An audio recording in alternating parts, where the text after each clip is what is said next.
All right, Riftbound players, we are live and it's a little bit different than we're used to. Normally, we're starting off in round number one, but unfortunately, we could not get things started for the Swiss rounds. And I completely forgot the tweet for the Twitter real quick. Guys, real quick, with me today is NA45. I'll let No him go worries. ahead and introduce yourself. I know you were just out there at the Charlie's Collectibles show out in Houston. How was that, NA? Yeah, it was a lot of fun, and it was exciting to get to see all sorts of people and some of the people even from this who go to this play in the Runes and Rift local. So yeah, a lot of fun, and I got to be pretty inspired. I may have been convinced by a player from me casting it, mind you, to play Volibear for Leo. So that go for the metal card. That could be fun. Oh, really? Yeah. Wait. Watching some of the matches out there, you got inspired to play Volibear? Yeah, so we had a volleyball bear player actually make top 16, and Wow. I mean, he made the Draven matchup look absolutely free, which was a lot of fun. So That should be cool. I'm it's always excited to see cool. see what you do. Yeah. Hopefully we can see you on the future match at Leo because I know we'll be doing a little co-stream. But guys, I hope everyone has been enjoying the Riftbound Unleashed reveal season. It just started a couple of days ago, and we've gotten at least 40, maybe 50 something cards already. It's been truly impressive how fast they seem to be releasing these cards. But I'll give you a good old question, NA. What has been your favorite reveal so far? Are you looking at a certain legend or just a particular card you're a fan of?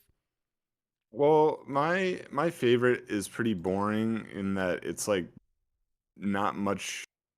So my favorite champion is Yumi, even though I don't really play Okay. much of Yumi. So she's like the cute cat that rides on the book, and I was pretty disappointed by the quality of the card that she ended up getting. I would say competitively, my favorite card is definitely going to be, I forget the name of it, but the new purple rebuke-esque spell. Oh, Crescent The one that Moon, I believe. Something along those yeah, lines. Crescent something. yeah, that card looks very, very good. So that it competitively, I think that is my favorite new card. Though, Okay. like I said, maybe not the most flavorful card, but Mm-hmm. I mean, looping that with Fizz seems pretty fun.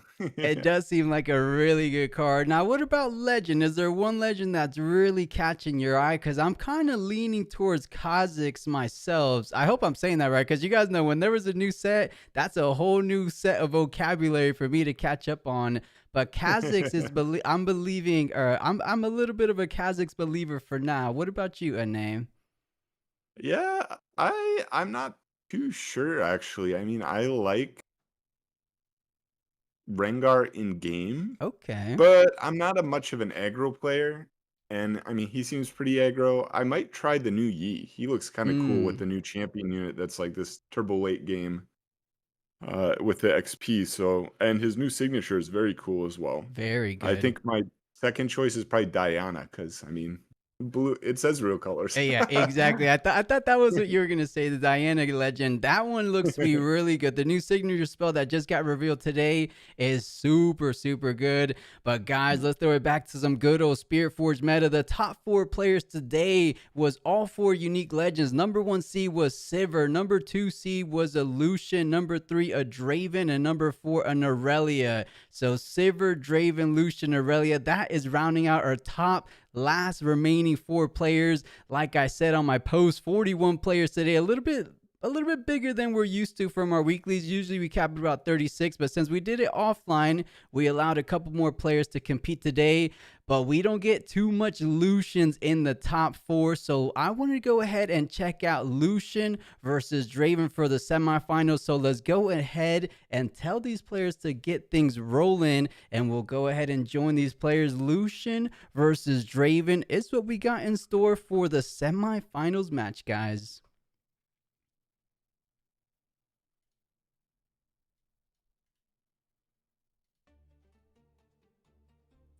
So kicking it off, looks like Draven does start us off with the Reavers, of course.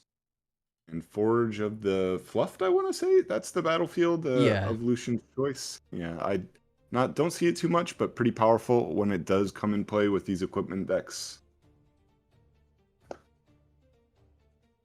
Draven pushing right up with the Tide Turner, first point, and then playing out the Draven later. I mean, pretty straightforward first few turns here. Both players playing on curve, which you love to see. You know, speaking of this Lucian, I am liking him more and more in the newest set coming out. Think about him with one of those new equipment, things like the one that you gain XP for conquering. I believe is the machete. Lucian seems to be kind of good for like XP decks. Like I've been testing a little bit with Kha'Zix as I mentioned. So Lucian, go in, get some XP. If you add a little boots of swiftness with it, gank on over, get a little bit of XP, and then you use the legend ability to bring him back to safety and base. I feel like I've been cooking a little bit in A, but I am beyond excited. But go ahead with the stack deck Draven does on defense. But wait, it's actually his turn, right? Did he pass it back? Um, it might have been the. Okay, yeah, no, it is his turn. So just using the stack deck to set up the double hopeful, which I mean, the hopeful is been one of the silent MVPs of this format. People talk Mm-hmm. about battering ram, people talk about Rasa, and I mean, hopeful's just been a 3 of in all these red decks. If for anybody who did watch this CCS, hopeful was one of the 3 most played cards of the entire tournament, along with stack deck. So Yeah, honestly, there were such great games out in CCS. And, you know, for a little bit there, the Miracle decks were a bit hesitant about running Hopeful, right? Because a lot of the decks that were out there in the Las Vegas regional and the Bologna regional, they weren't running Hopeful for some reason. So I'm really happy to see Hopefuls coming back. But even out in Charlie's Collectible Show, were they running Hopeful in the Miracle decks, or was it more so in the mid-range Draven package? yeah, it was everything, to be honest. Some of the miracle turns we saw near the end of the tournament were just absurd. Like I saw one where it was multiple hopefuls, all 3 battering rams, and I think 2 Rasas in one turn. Wow. With the bushwhack, of course, to make it even more fun. Yeah, of course, Bushwhack putting it all together, but Falling Stars trying to take down that dreaded Lucian in the back line. So Lucian no longer to get in and out. Falling Star doing a fantastic job, even though it tends to be a little bit overkill. Sometimes you have to do what you have to do because now Lucian has to start pretty much from square one to try to develop a good board presence and then try to continue on the Conquer game plan. However, I have seen some Lucians lean towards a little bit towards the confront strategy. I believe it was Mo recently that posted a bit of a Lucian guide, and he ran something along the lines of 3 confronts. Have you seen a Lucian dabble with things like that? I haven't seen it, but I don't hate it. I think that confront is pretty underrated as a as a card. I like that I like that it does cycle through the deck, which a lot of these colors that are not purple lack, as well as giving pseudo accelerate to units that were not designed with accelerate really in mind is pretty powerful. Mm-hmm. I think the biggest weakness of the card is that 2 runes is not a small cost, and you are kind of forced into playing it on later turns to be the most effective, right? So that you can actually get the value of playing a bigger unit with it. But if your deck can facilitate that, it's super strong. I agree, especially once you start getting a little bit into that later game when you do have those runes, as you mentioned, it tends to be a teeny bit expensive. Not truly expensive, but if you're going to follow it up with a unit or even 2 units, especially for this kind of Lucian style where you don't have the little pieces like those Batarams, Rosses, like those purple decks do. So it does tend to be a little bit more heavier, if you will, but it looks like Kaiser coming down at accelerated speed to try to conquer the Forge of the Fluff. Is there any kind of counter, something like a challenge, but it wouldn't be too good? I mean, he tapped 1. I wonder what he has in mind. Maybe just trying to make full use of the runes on his opponents. And ooh la la, and we get a relentless pursuit. Attach the Bone Shiver. Send it over as a surprise defender. That's going to be 6 damage. Surprising the Kaiser. Is there anything this Draven could do? He still has 3 runes remaining. It's 4-7 as it stands. Wait, 4-7. Oh, yeah. Wait, Lucian's the attacker here? No. I thought he's the defender. It's a really risky play here because not I was gonna say it's purple. It's pretty likely they do have interactions here with 2 runes. To me, that says I think I need to do something here, or the game may snowball out of control. Right. It, but then if they do have something, it absolutely is snowballing out of control. So, I don't know. I don't know. That was pretty rough.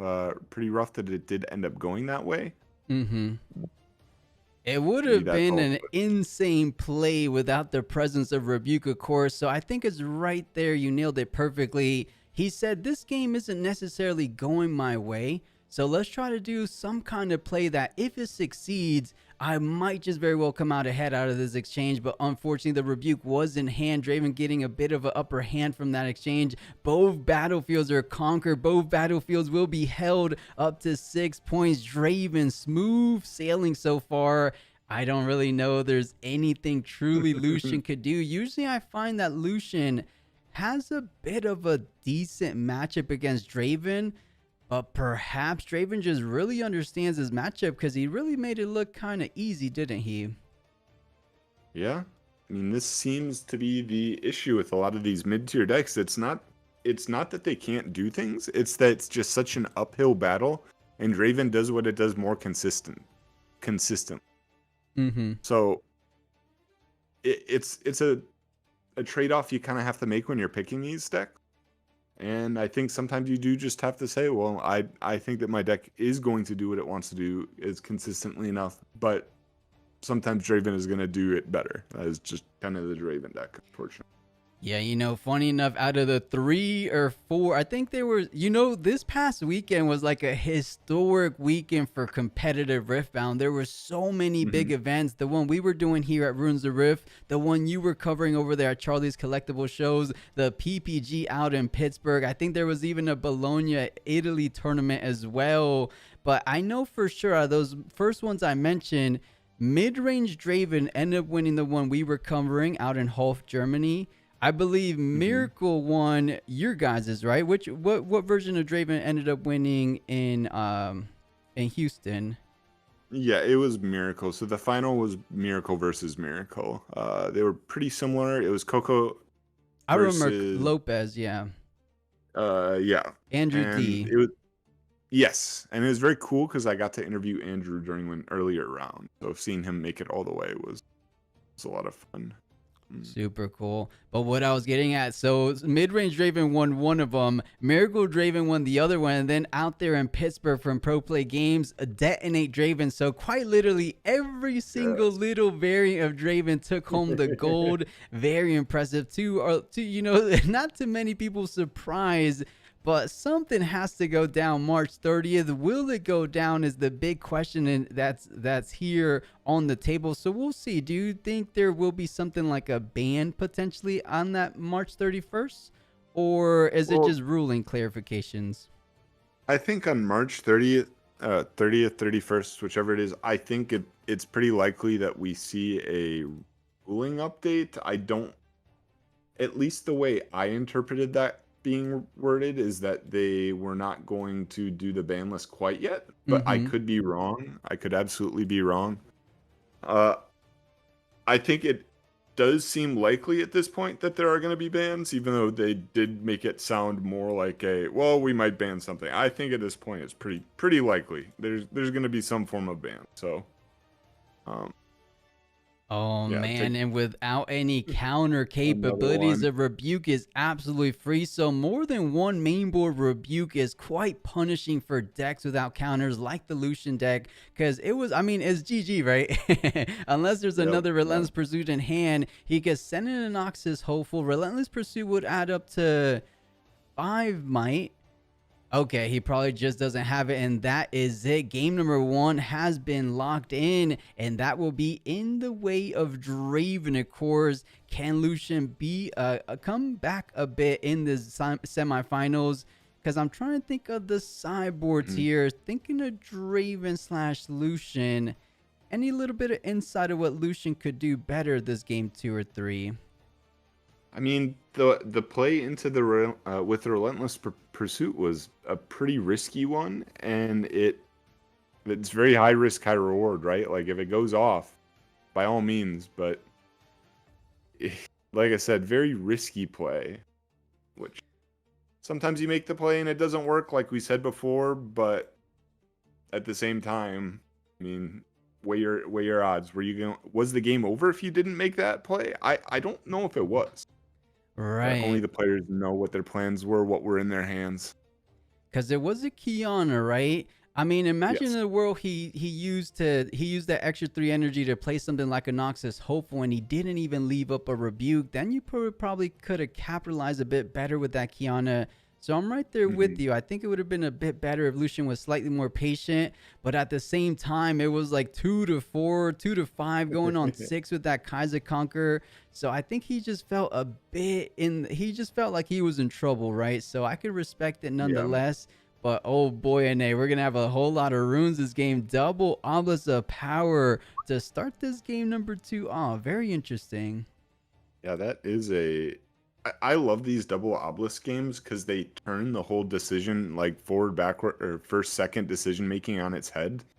Where right now people are playing the obelisk as a, hey, I might be going second. Let's make this a little bit more advantageous to me kind of deal.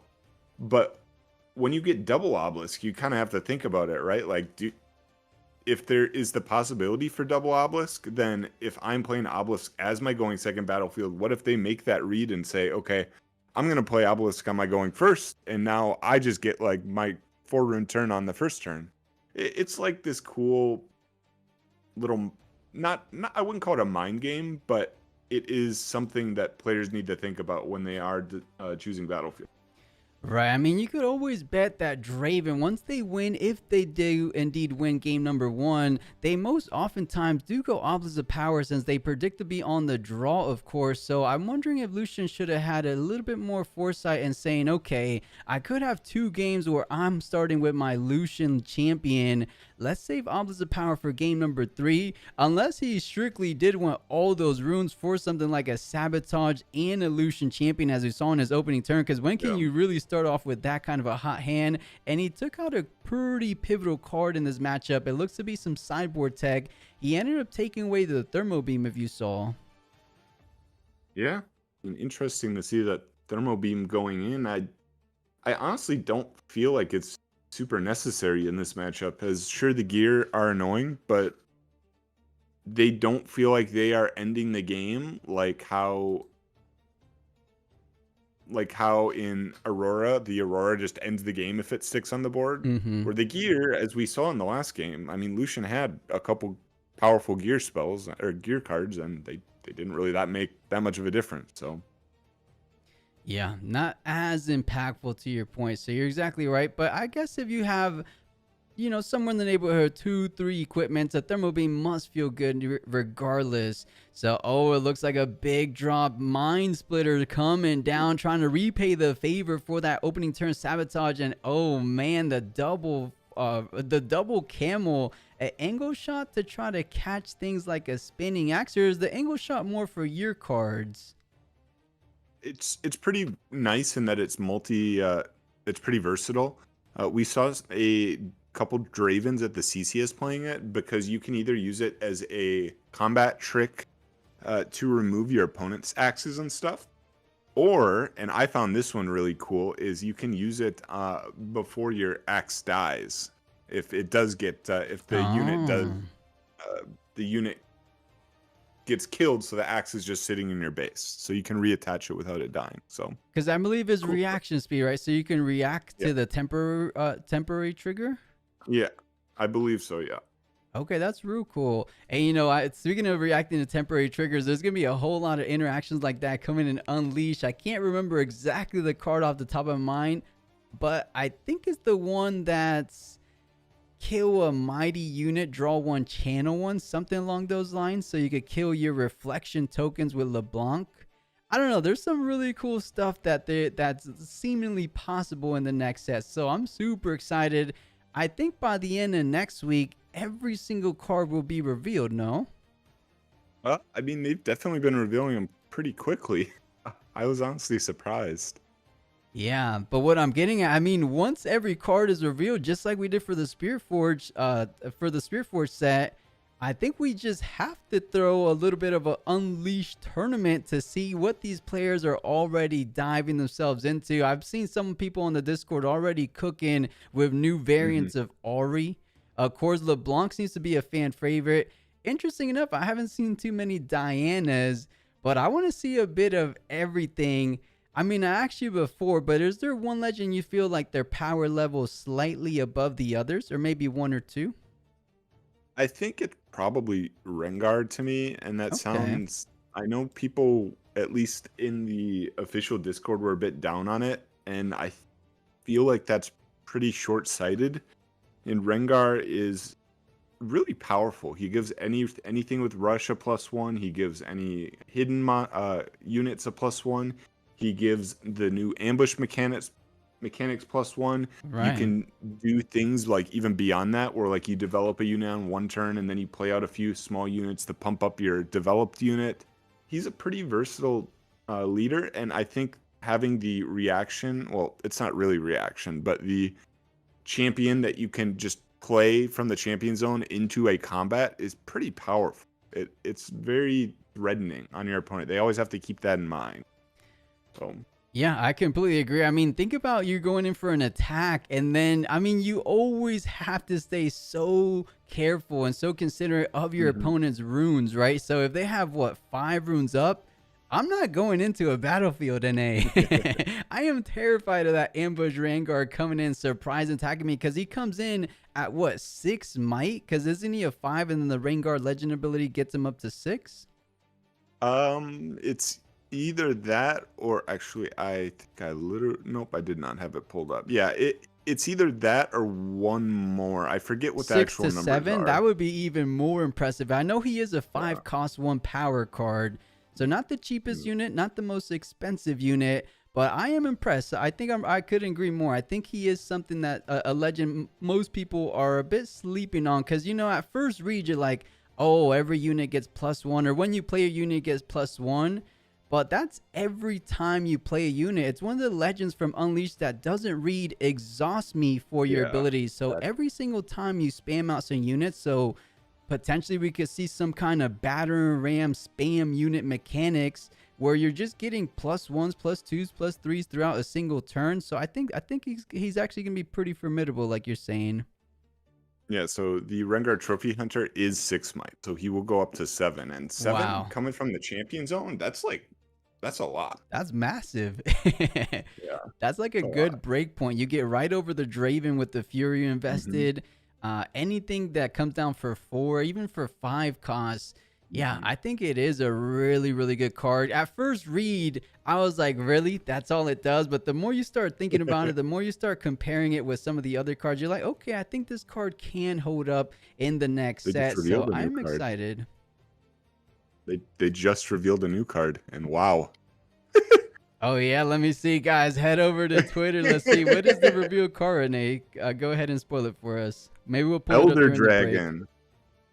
Elder Dragon, 12 energy, 4 power, 10 might, orange. Any amount of damage is a so it is Imperial decree. Any amount of damage will kill the enemy unit. And when you play me, choose up to one enemy unit each location, deal 1 to them. This might be Wow. the most insane Aurora card I've ever seen. Yeah, What it on looks like earth? every domain gets the Aurora cards, right? I mean, not literally every domain, but every domain gets a 12 cost unit. We saw the Baron Nashor coming out for Chaos. It looks like Body Domain will get the 12 cost unit 4 power. So I mean, it looks like Aurora stonks are just going through the roof this set. What's up with that? These are the biggest bodies we've ever seen coming out into this into Riftbound as a game as a whole, right? They're usually not this many big bodies. Yeah, I'm honestly really surprised. I thought that they would kind of. It seemed at the start of the reveals that they were keeping Aurora in mind with the big units.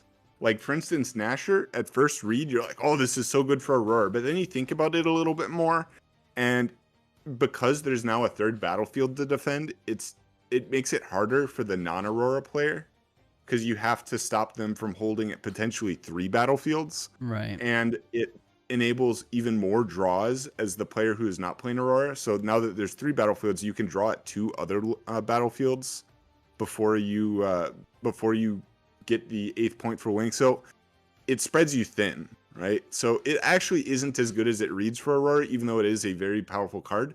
This is just insane. Yeah, this is just huge, Aurora. We thought Aurora would have hanged out somewhere in the neighborhood of $100, $120. I think the Aurora is slowly but surely going to be up there at $150, $175 Aurora. Chat, let us know, where is Dazzling Aurora currently on TCGA play or TCG player / card market? Because I haven't been keeping up too much, but I could only imagine after this reveal from Elder Dragon, it's only going to be going up and up.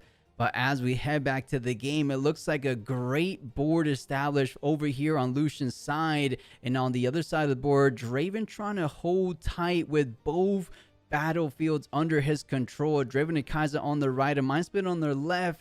And but even a bit scarier is that Draven left every single rune available, 11 runes up. Luckily, he has not 1 but 2 camels to work with, so he could kind of rest assured that whatever he wants to kind of invest into either of these rune runners will, of course, succeed. The question is, what does he have? Something like a punch first? Because we have to be real, he only has 3 cards remaining, so he decides to send in with the Kiana first to kind of test the waters. Let's see how this goes. Yeah, this is kind of the issue with the orange decks in general, right? Is that you just kind of run out of cards in hand and you're forced to play with the board. And then if the board gets dealt with, well, you're sore out of luck. I will say the camels do help. They're not fun for Draven to deal with. You can't deal with them with the rebukes. You can't deal with the fight or flights. You just have to straight up beat them in combat the honest way. Which can be a bit annoying. So the fact that Lucian does have 2 of them, I mean, that is a good place for Lucian to be, is you can just shove up the camels and say, you have to run over both of these. But if you're running over both of them, like, that has to be through straight might. So that has to be through Dravens, that has to be through axes, that has to be through, like, Darius's if he's playing them, which we did see an uptick on as well, which is really cool. So, true. A lot of options, but...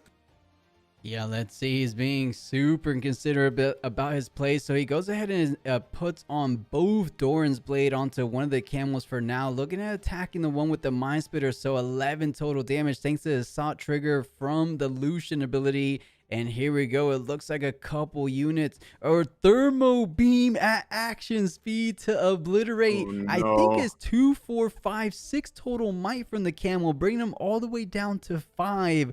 Unless there's something like a punch first to save the day for Lucian. That is truly, truly disastrous for him because he had a plan. And okay, it looks like he does invest 2 body runes. So he does have a punch first to bring it up to 10. You know, it's not often we get to see Thermo as an actual battle trick. Right. Very cool stuff. Yeah, he sighted in more than 1 thermal beam because we saw 1 thermal beam go ahead and hit the trash as early as that opening turn. And that's the 2nd thermal beam. So sides in a couple just for this matchup. But Lucian does manage to make his way up to that 6 points. So feeling decently good about that. Doesn't want to go ahead and extend his hand because he knows the most amount of points Draven will be able to get to is 7, of course. So leaves everything open, has 2 cards remaining. But I still think this is a tricky situation. Speaking of hand economy, Draven tends to always win in that department. So 5 cards remaining. I think he should be able to sequence this one out. But we have no idea what his hand. He could have a little bit of a dead hand, and Lucian could kind of carry this one away. Yep, because keep in mind that a lot of the purple tricks just don't work into the camel. You cannot use your can't use your ukes, can't use your fight or flights on the camel. That being said, you can do things like rebuke back to Draven. Sorry, rebuke. Fight or flight back to Draven, push it up with potentially a couple 2-drops. But if you leave one battlefield open, Lucian can just go tag it and say, hey, I'm taking this free point. And then you are dangerously close to dying from like a relentless pursuit. So I think it's a lot of thinking here for the Draven. You got to really make sure you're not opening yourself up because even though you have all these cards, I mean, it's only 2 points from the game being over.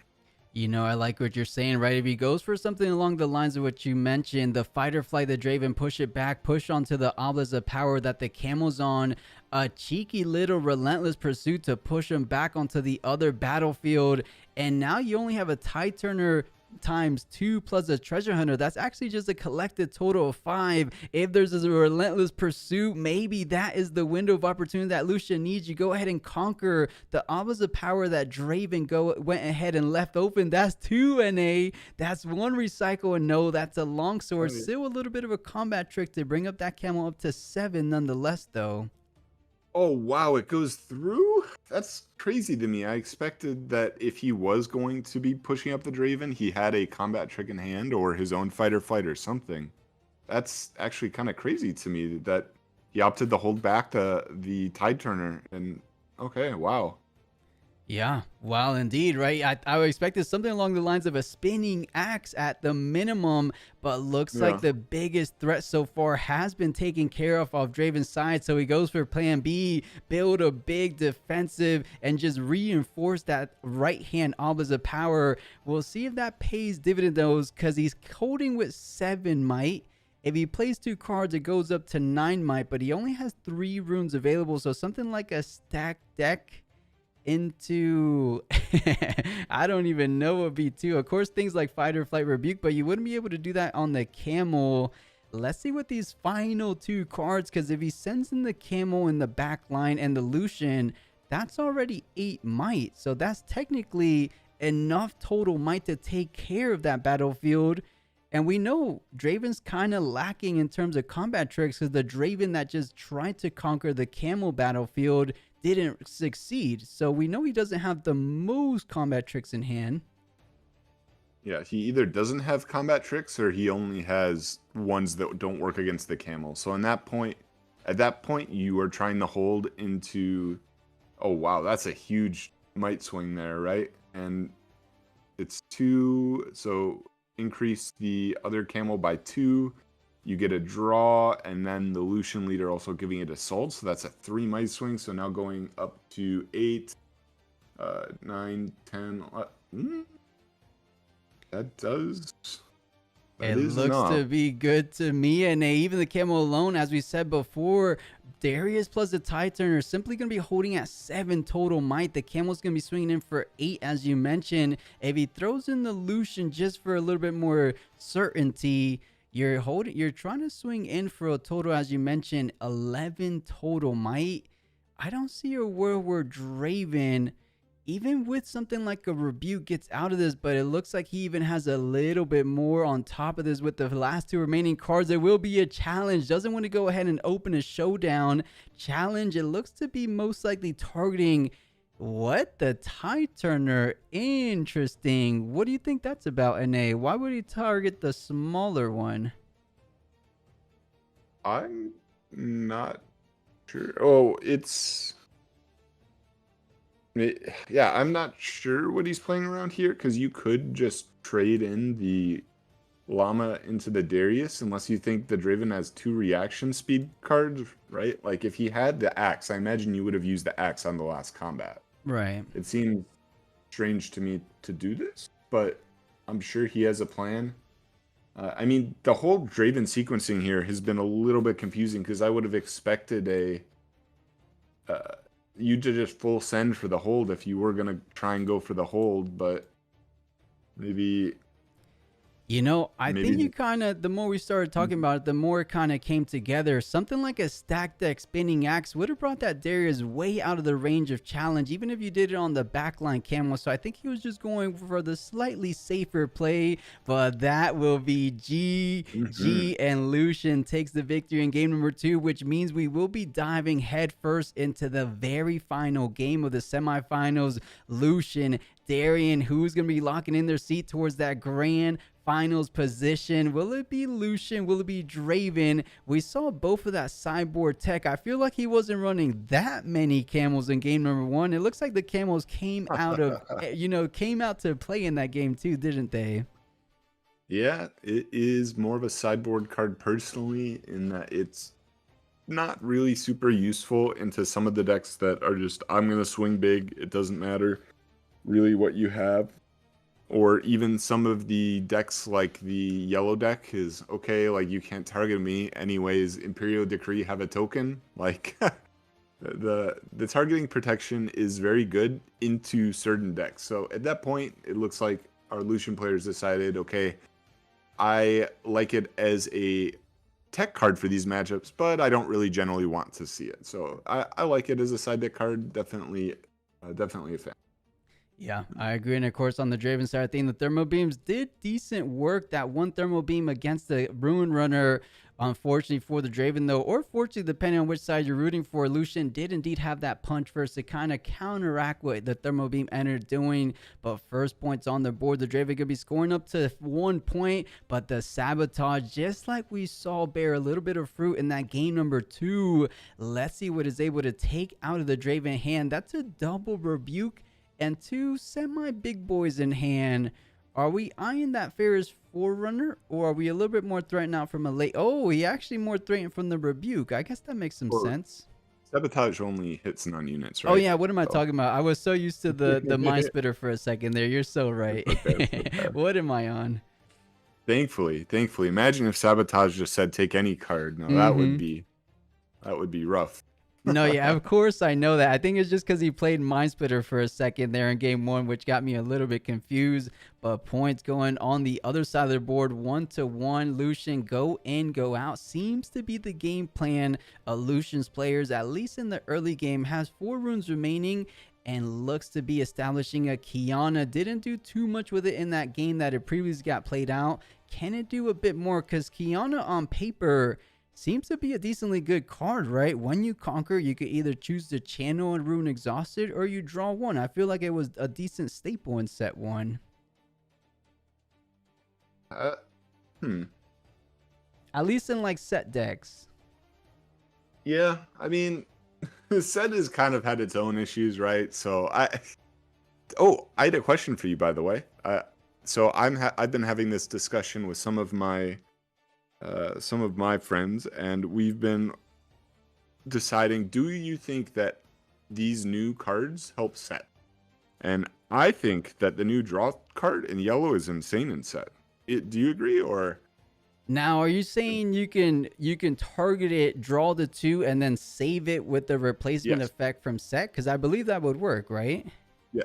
Yeah, I mean, on paper, it seems really good because Set Brawler alone is always going to be in that mighty status condition. And Set tends to have larger units than most decks, so I think it does seem decently good. I think another deck that obviously helps out with that card is something like a Fiora deck. I know some people have been cooking with the Unsung Hero with the BF Sword. That's a draw 4 channel 1, or I think it's a draw 5. 2 from. No, 4, 4. That's crazy. For sure, for sure. I mean, I like Set a lot right now. I think he's a little bit underrated. I'm not gonna say insanely underrated, but definitely better than people give him credit for. He's in the whole class of leaders where their leader ability is just not something you can copy for the most part. Right. Like when you're playing volley, when you're playing Fiora, for the most part, you're just saying, okay, I'm playing more rune. I have more runes than general, right? It's not like, oh wow, my leader does something super special and unique. Whereas with Set, I mean, no leader can replicate saving units every single turn. Yeah, nor do I I think think, there will ever print a leader legend ability like Set. So I think yeah, it's going to be quite unique for some time. And on the topic of legend abilities, I'll throw over a question your way, NA. What has been yeah, what's some up? of what has been perhaps the most underwhelming legend out of your opinion in terms of power level, in terms of their legend ability? Is there one that you read it and were like, really? That's what they're giving us in Unleash? I would have to say it's probably at face value, it's either Yi and I don't think Yi is bad, mind you. I think Yi is like fine. I think for the most part, the legends are mostly fine. I think the issue I've found is the non-legend cards. Um, Do you have one that you think? Because honestly, I thought the legends were. Oh, it's Vex. Sorry, I forgot Vex existed. Vex was so bad that you just completely forgot about it. But I'm right there with you, NA. And I know someone in chat mentioned it as well. I am a bit of an Aurelia main. I love that green. I love that purple color. So I was highly looking forward to seeing what can Vex bring to the table. So I was decently disappointed, but I'm hopeful. I'm hopeful that the signature spell makes up for it. I'm slightly hopeful that the green champion from Vex is something to be proud of, because they can't just do Vex that dirty. Because I thought that Vex was decently like a flavorful type of champion from the League of Legends universe. It just has exhaust me if you hold draw one. That's just not that cool. I mean, I guess card advantage, yes. I know holding is a little tougher than conquering, but I don't know. I think they could have done it a little bit more justice. But I guess a starter deck legend is that, a starter deck legend. So it makes somewhat sense if you think about it. I mean, the crazy thing to me is they could have printed her as when you hold, you draw a card. They didn't have the rest, and I think it would have been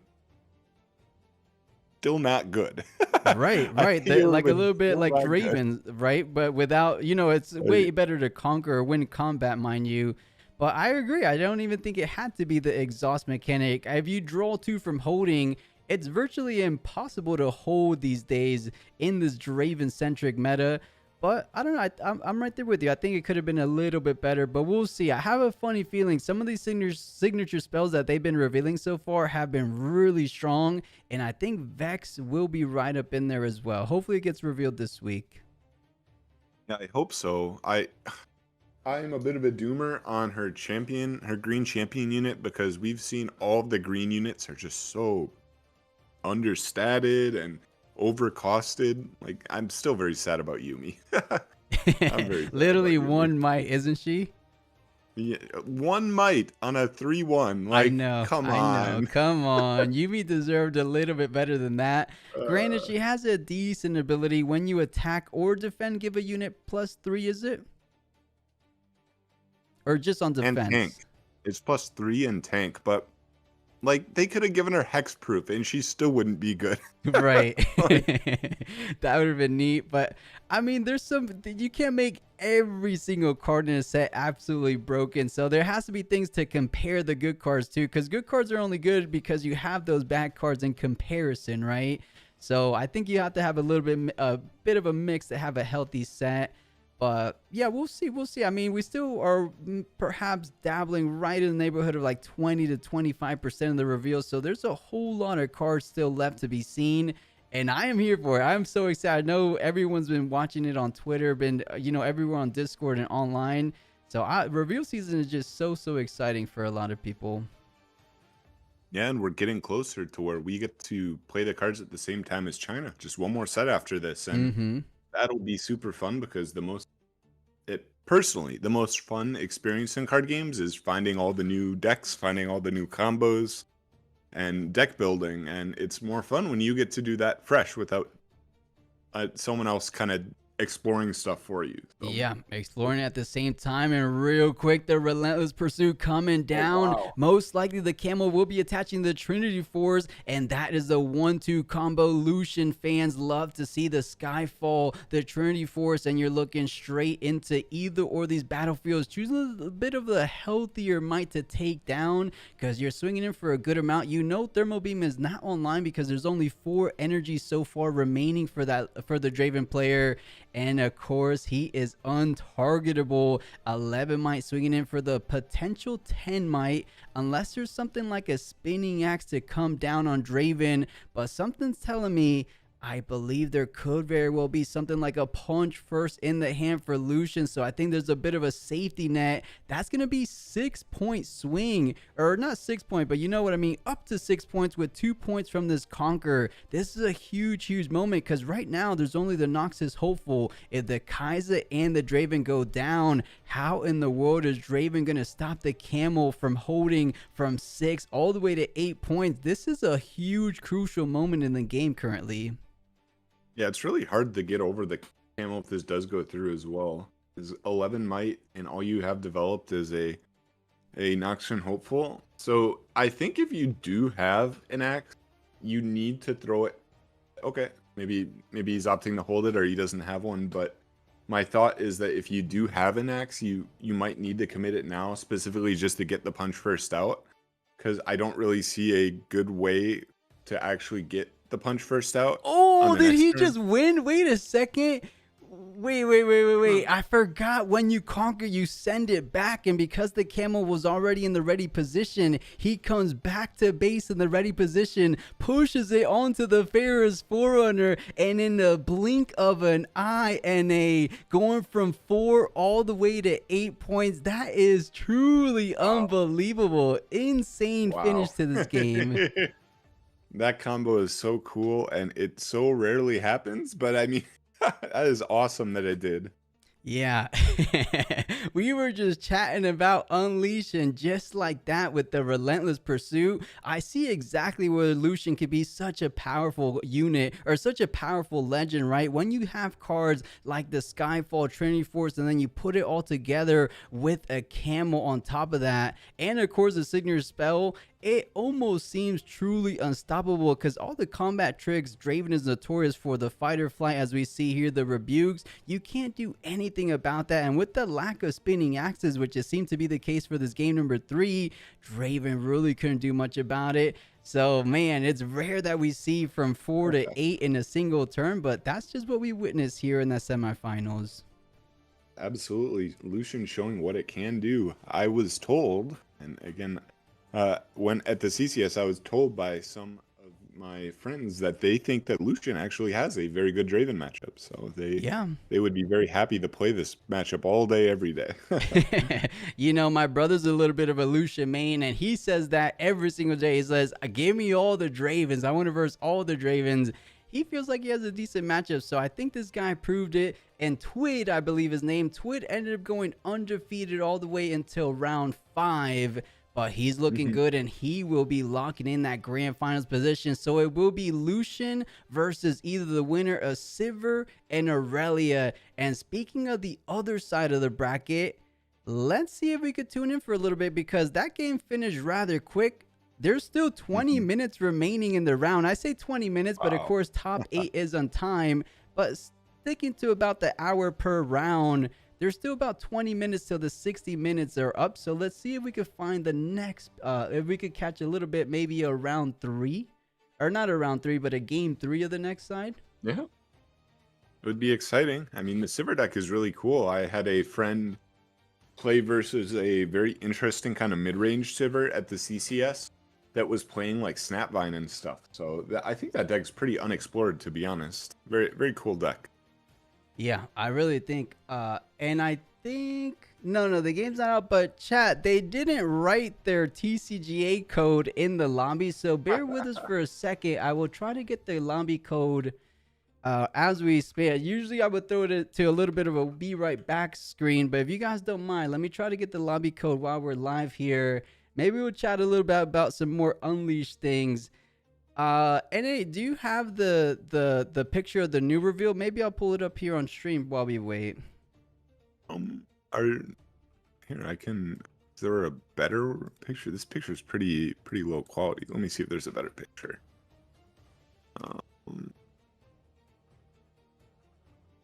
Yeah, the one that was posted in the Discord was pretty low quality. So let me see if I can find. And of course, we can answer a little bit of questions in chat as well. We're saying, Victor saying, guys, what do you think about Poppy? So Poppy, I was slightly more excited for her because, you know, Poppy was the last reveal legend. So I'm like, man, they have to be saving the best for last.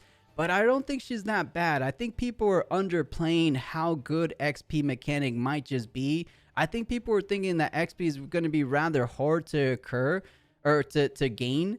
But I think XP is going to be like gaining, I don't know how to describe it, but I think XP will be decently easy to gain, right? With the movement one from the unit that gains 2, or is it just gain 1 XP every time you move? There's the equipment when you conquer, you gain XP. There's the unit when you play, you gain XP. So I think there's going to be many ways to gain XP. So I guess Poppy drawing by 1 XP isn't, or is 3 XP. Is it 3 XP to draw 1?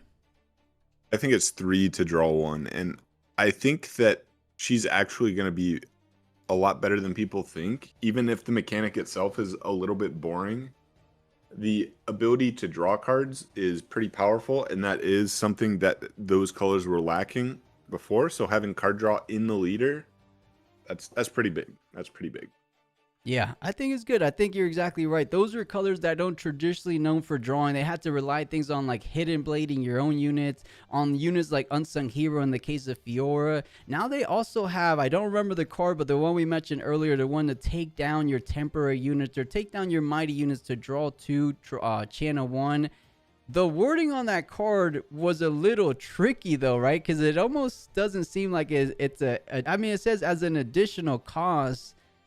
But I don't know. I remember reading, I have to read it back, but I was like, I think the wording could have been slightly better, but that's Riftbound for you, right? Yeah, yeah, they haven't done an amazing job with the card text. I think the earliest we would see improvements is like set 4, because they said that they had the print schedules already lined up for the first 3, if I remember correctly, right at the beginning of the game. Mm-hmm. So hopefully things get a little bit better come set 4. I would not be surprised to see a bunch of erratas even Yeah, for I could set 3. imagine. The one I know Um, that's been really tricky for a lot of players, I think is the Jin. Is it the Jin? I think it's the Jin Legend, the one that says banish 4 spells, and when you have 4 spells banished, you could go ahead and put them in the trash, and once they're in the trash, you could channel 4 runes. Of course, it doesn't say exhausted runes or ready runes, but more importantly, it doesn't say banished by me. So I know Twitter's been up in a roar about that card, but I don't know. We'll see exactly what the clarifications are on March 30th, because I think it's gonna make everything mhm. so much more clear. Yeah, I hope so. I absolutely hope so. So All right, chat. Oh, unfortunately, these guys are not responding, so I think they're in the heat of the moment. They are battling it out. Sivir versus Aurelia. I tagged the Aurelia player. Let me see if I have any more luck tagging the Sivir player.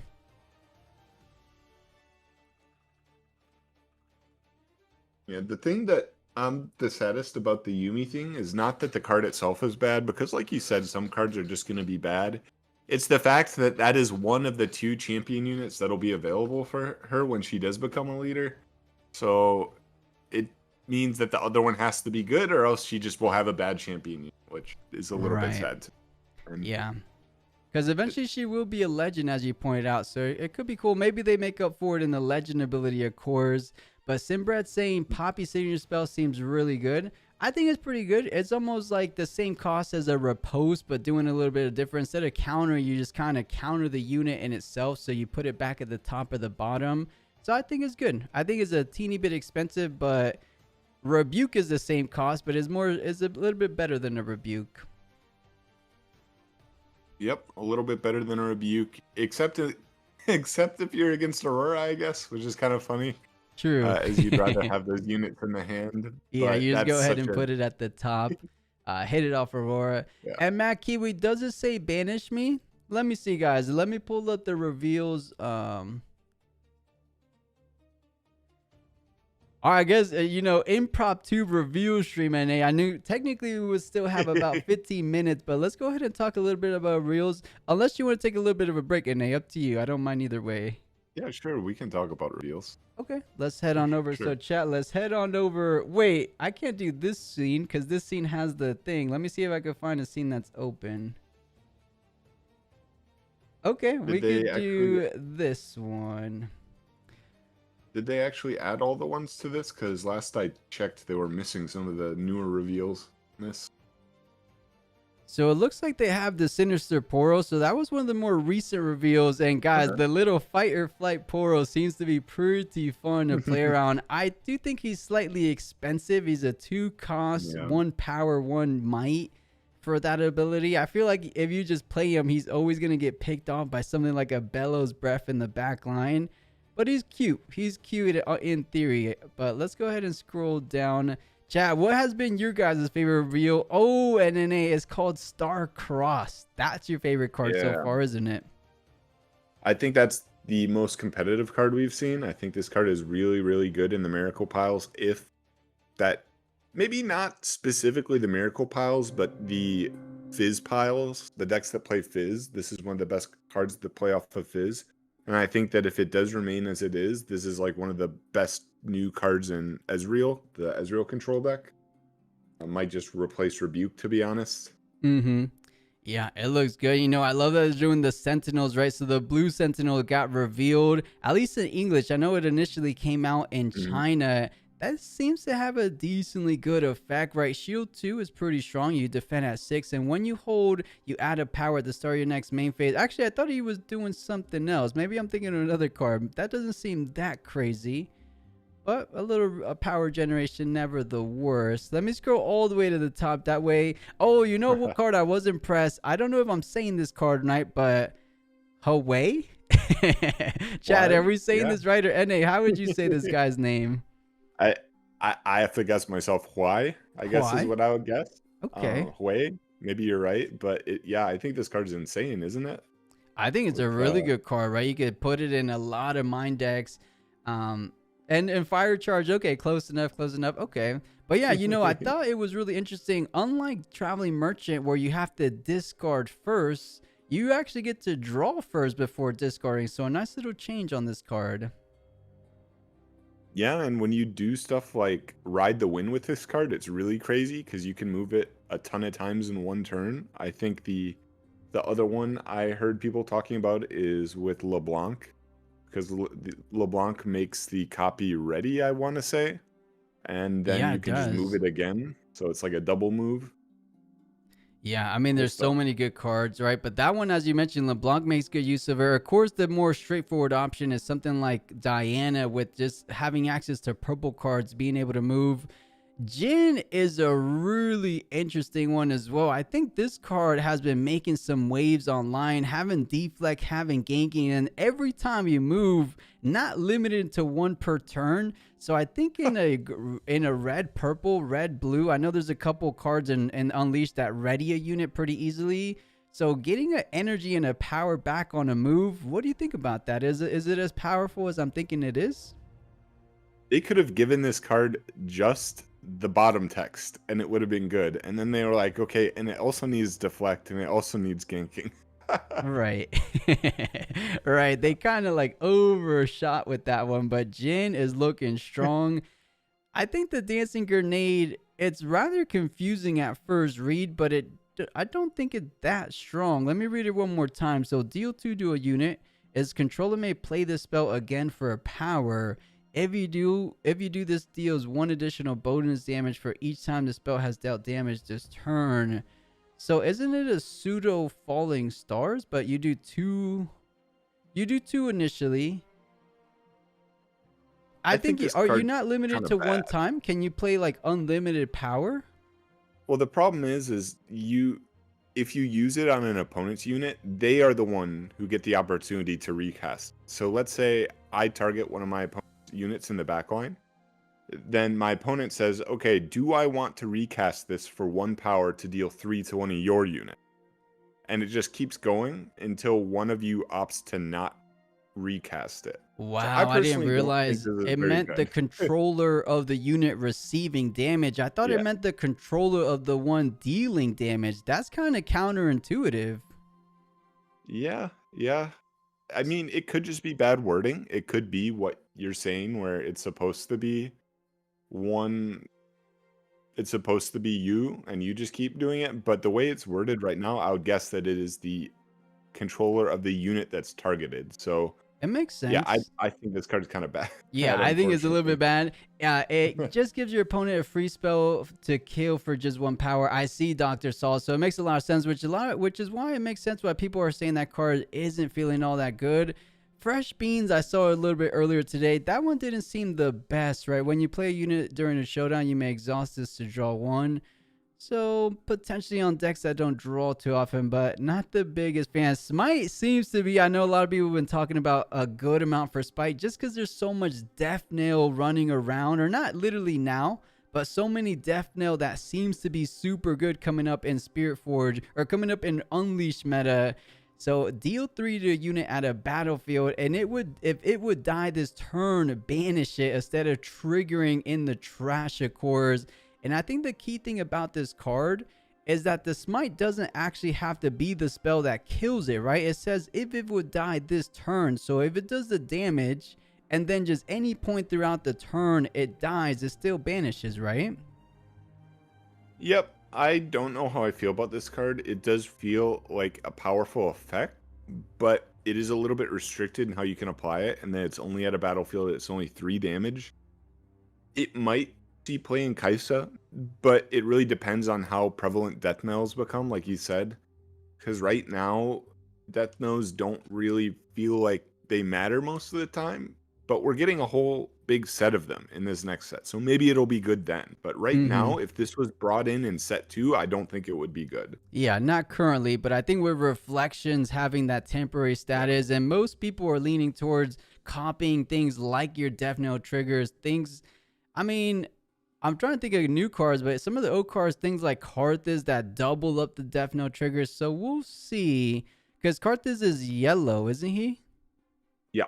Okay, okay. So I mean, honestly, there's so much to explore. I haven't personally dove too deep, but how do we feel about the Vi? Because we already had a really strong Vi in the Origins release, and now we get a bit of a different type of take on Vi, similar, but this one actually has deflag, and there is no limit to the amount of times you can double the might. I think some of the math, they can bring them up if you want to spend every single one of your runes. You can get up to 192 power or 192 might. Have you seen that? Yeah, I mean, the ability to double the might kind of endlessly, and then also this works with any might modulators that you would have. Right. Yeah, it's pretty powerful. That being, I mean, I think this is probably the better of the two for your champion unit, just solely because it is a 4-drop that has no power cost, and those seem to be one of the strongest things that you can have in your champion zone, as we saw from like Kaisa and from Draven, is it you can just play it on curve. It doesn't feel bad. If you do need to use the ability later, awesome.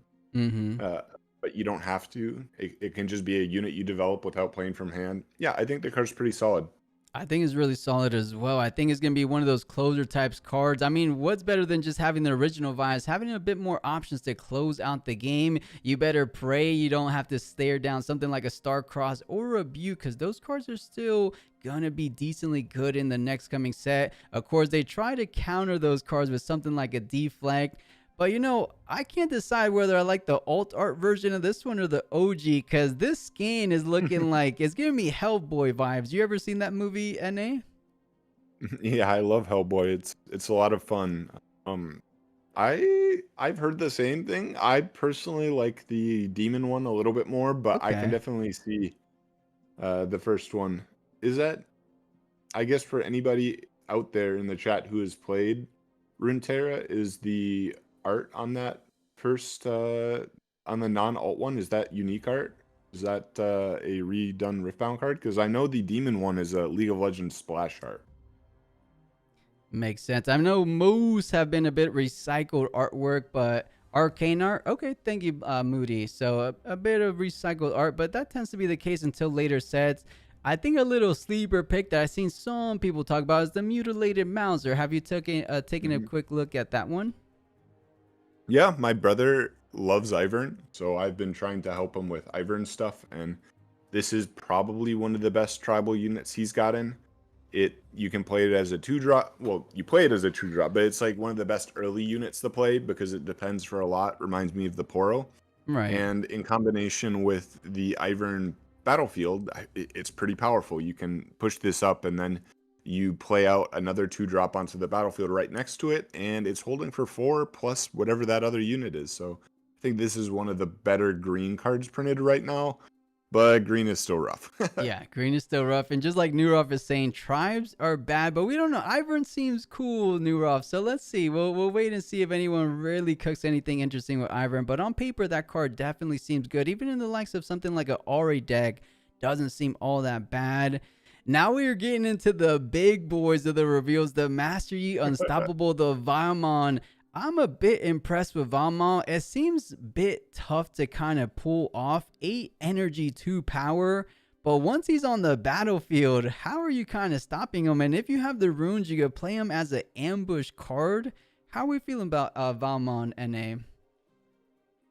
I think it's really cool in that it stops these really wide combats, which might be a problem in the case where green doesn't really tend to do that. But it is cool that when you have, like in the Draven, like the miracle matches, you might have these combats where both players have like 5 or 6 units in. And this would be the absolute best card to play from your hand in that scenario, right? Mm-hmm. Because it just wipes out every one of their units and none of yours die. Because it's a lot of mid-sized units. I don't know how well green facilitates that kind of gameplay though, because generally you're only holding with like 1 or 2 units. Like if you look at Aurelia, if you look at set 1 Yi, it's like one big unit. And at that point, they might just pump up one big unit or they might avoid the combat entirely. I think this card will be good at some point. Right now, we'll have to see when the rest of the card pool comes out though, because Right. being an ambush does help a lot. It does. It might be a bit more better in an Aurora deck. And real quick, last one, because I think we have the final results. The bracket on the other side has finished up, and it looks like the Aurelia player is coming out ahead against the Sivir player. So the grand finals will be Lucian versus Aurelia. We'll take a quick little 5-second, not literally, but hopefully it will feel like a 5-second intermission while I do a little bit setup on my end. But I know Ojama Boy, welcome a minute. He said, I missed the green one. So real quick before we go on that little intermission break, Ivern Neuter, when you play me or when I hold, look at the top 3 of your main deck. You may reveal a unit from among them and draw one. Then you recycle the rest. If you reveal a bird, cat, dog, or poro, do this. That's an interesting way of just saying buff a friendly unit. Okay. So not too bad. Not too bad. Not the best, not the Yeah. worst. Yep. Unfortunately, it's follows this theme with green cards where it's significantly understated. So, Yeah. what can you do? Along the lines. But all right, chat, we'll be back in about 5 minutes or so to get the very last game of the day started. I know we didn't get to watch any bit of the Swiss, so a little bit of a quicker day, but we just had time to catch the top cut. But that Lucian Draven game did not disappoint, so I am praying the Aurelia Lucian game could be somewhere along the same lines. Can Aurelia try to hold down Lucian from getting that little 1-2 combo like he did against Draven? Or is it Aurelia get a bit too tall, have a little bit too much sneaky combat tricks for Lucian to deal with? We will be finding out in the grand finals. Don't go anywhere, guys. We'll be right back for that grand finals matchup. Be right back.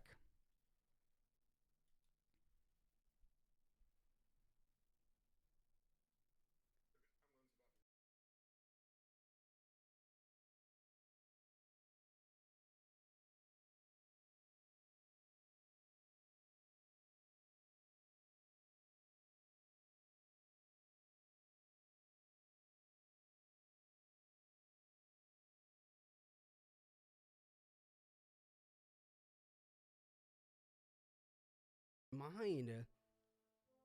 I don't think we'll have to wait a whole lot longer, as it looks like we will be digging deep into the library to get more and more cards. Now, it's a card that when it was spoiled, people were all up in arms about it, saying how it was going to warp the meta, how it was the most broken card they've ever seen.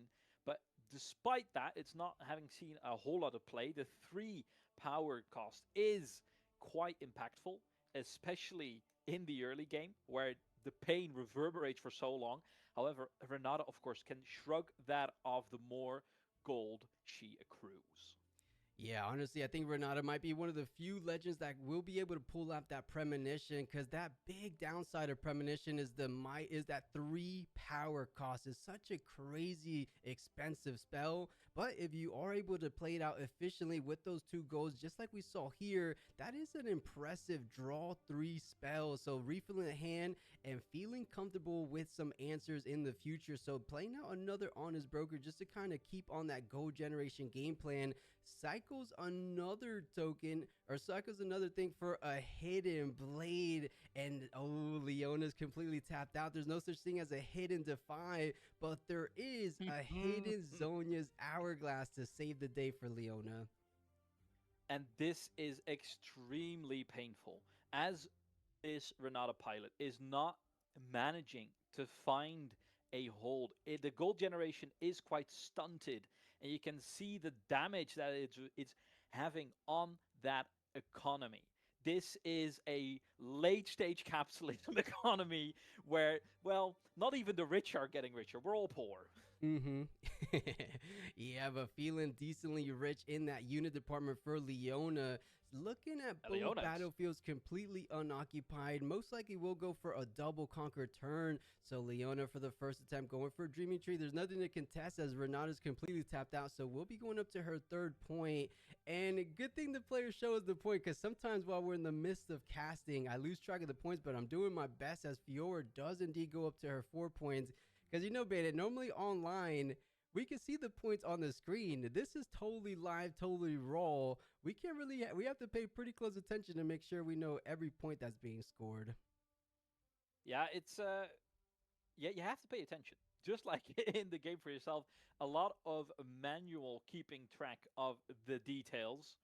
Luckily, with a pen and paper, we're getting there. However, look at this mounting pressure coming from the order and calm side. Mm-hmm. It is never ending. Look at just the difference of available resources. And because of that hidden blade, because of the dreaming tree being in play, this hand of Leona is not even close to being put under pressure. And this gives so much flexibility to the Leona to leave mana up, because she doesn't have to keep up with units being pumped out on the other side of the battlefield. And this is a scary situation to be in, because if you allow Leona to get this position into the game where there are runes available, there's power available, she has treasures ready to go, a hand chock full of cards, then suddenly the flexibility can almost match that of a Draven, right? So many combat tricks, so many ways to stun or protect your own units.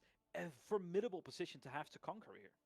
Yeah, it really is quite the predicament for this Renata player. So let's see what he decides to do. Cycling 2 runes and a singularity might just be the perfect spell to get him out of there. But 3 runes available for the Leona. As you pointed out, a whole lot of options when it comes to the counter capabilities for Leona. If they have something like a not so fast that will be able to efficiently counter this out. If he has something like a 3 energy wind wall, but no, actually going for the more proactive and draw 1 dreaming tree / get it out of the range of the 6 damage. Yeah. But let's do a little bit of the math here. So Leona's at 5 might, you're going up 3 up to 8. That's 6 damage. That means that Honest Broker, since there has been no cleanup just yet, the Honest Broker will be able to push up onto that battlefield, and that should be a, oh, she actually goes down because she, oh, the double. That makes so much more sense. I was wondering, because Honest Broker could have pushed in and traded into the Leona, but now with a whopping 6+ might, I think the Leona might just be hanging around 10 total might to hold on to that battlefield. Yeah, and it's tricky now because the Fiora is mighty now. It's getting that deflect cost on it, and even with the equipment available for the Honest Broker, it will not be enough to push it over the top. Oh, and you know, Bandit, I think I misspoke. I think he did call to glory on the Fiora to save it. As you said, he did go into mighty, so I think Leona still has 6 mark damage from the singularity. It was just wait, so yeah, 7 + 6, so it just effectively has 1 HP, which means that Honest Brokers could still go ahead and trade in, and there's no Zhonya's Hourglass any longer currently, so I believe that has to be a bit of a proper play from our Renata player. You want to try to deal with one of these threats while your opponent's completely tapped out, and yeah, we're seeing the mark damage getting put on both these cards, so 6 total damage, which I believe there should be a trade. At least I'm probably prioritizing taking down the Leona. But you know, Bandit, that Fiora has ganking when it's in that mighty, but it does go away after next turn, so you don't have to worry about it too much.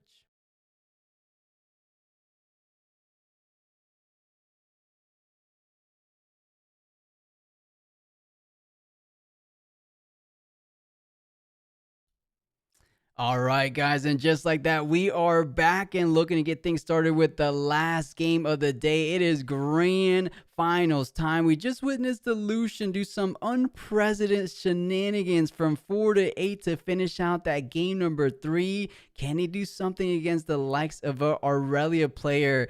let's just go ahead since we're on a little bit of a rush time, guys. NA45 is trying to get to his locals today to grind out some Riftbound games himself. So we got to go speedy. So we might just commit with one game together and then we'll take it from there.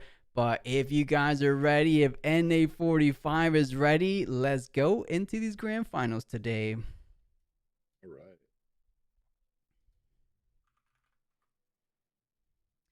And what are we expecting here, NA? Well, I was going to ask you that because you said your brother is the Lucian master. So, you know, according to him, he doesn't feel like he has all that bad a matchup against Aurelia. But Aurelia is one of those decks. If you draw the right combination of cards, there's really nothing stopping you. Even if you're a Draven, even your Miracle deck, Aurelia, if you open those sneaky deck hands, if you have those combat tricks, especially with something like a battlefield being the Dreaming Tree, it almost feels like a very unstoppable type deck. But I will say, a card that gives Aurelia some problems is be similar like we saw in the Draven matchup. I feel like Camel's going to be pretty good. I think cards like as well as the Skyfall Trinity Force combo might pose to be a bit of a problematic card setup for her as well. So we'll see. I think sometimes Aurelia is slow to get things started. And if they can get that combo established sooner than later, that's kind of free points while Aurelia is still setting up. So we'll see how things go. But starting off with the Stellarcorn doesn't feel that slow at all. Absolutely. Going 2-drop into 4-drop, I mean, feels good. You're playing right on curve. You don't hate to see it at all. We'll be able to draw at least one card with a Stellarcorn on the following turn, but this is where Lucian ideally is going to be able to put the pace, pick up the pace and put the burners on, try and force Aurelia to start playing a little bit quicker and going to get some value out of the Forge here, imagine.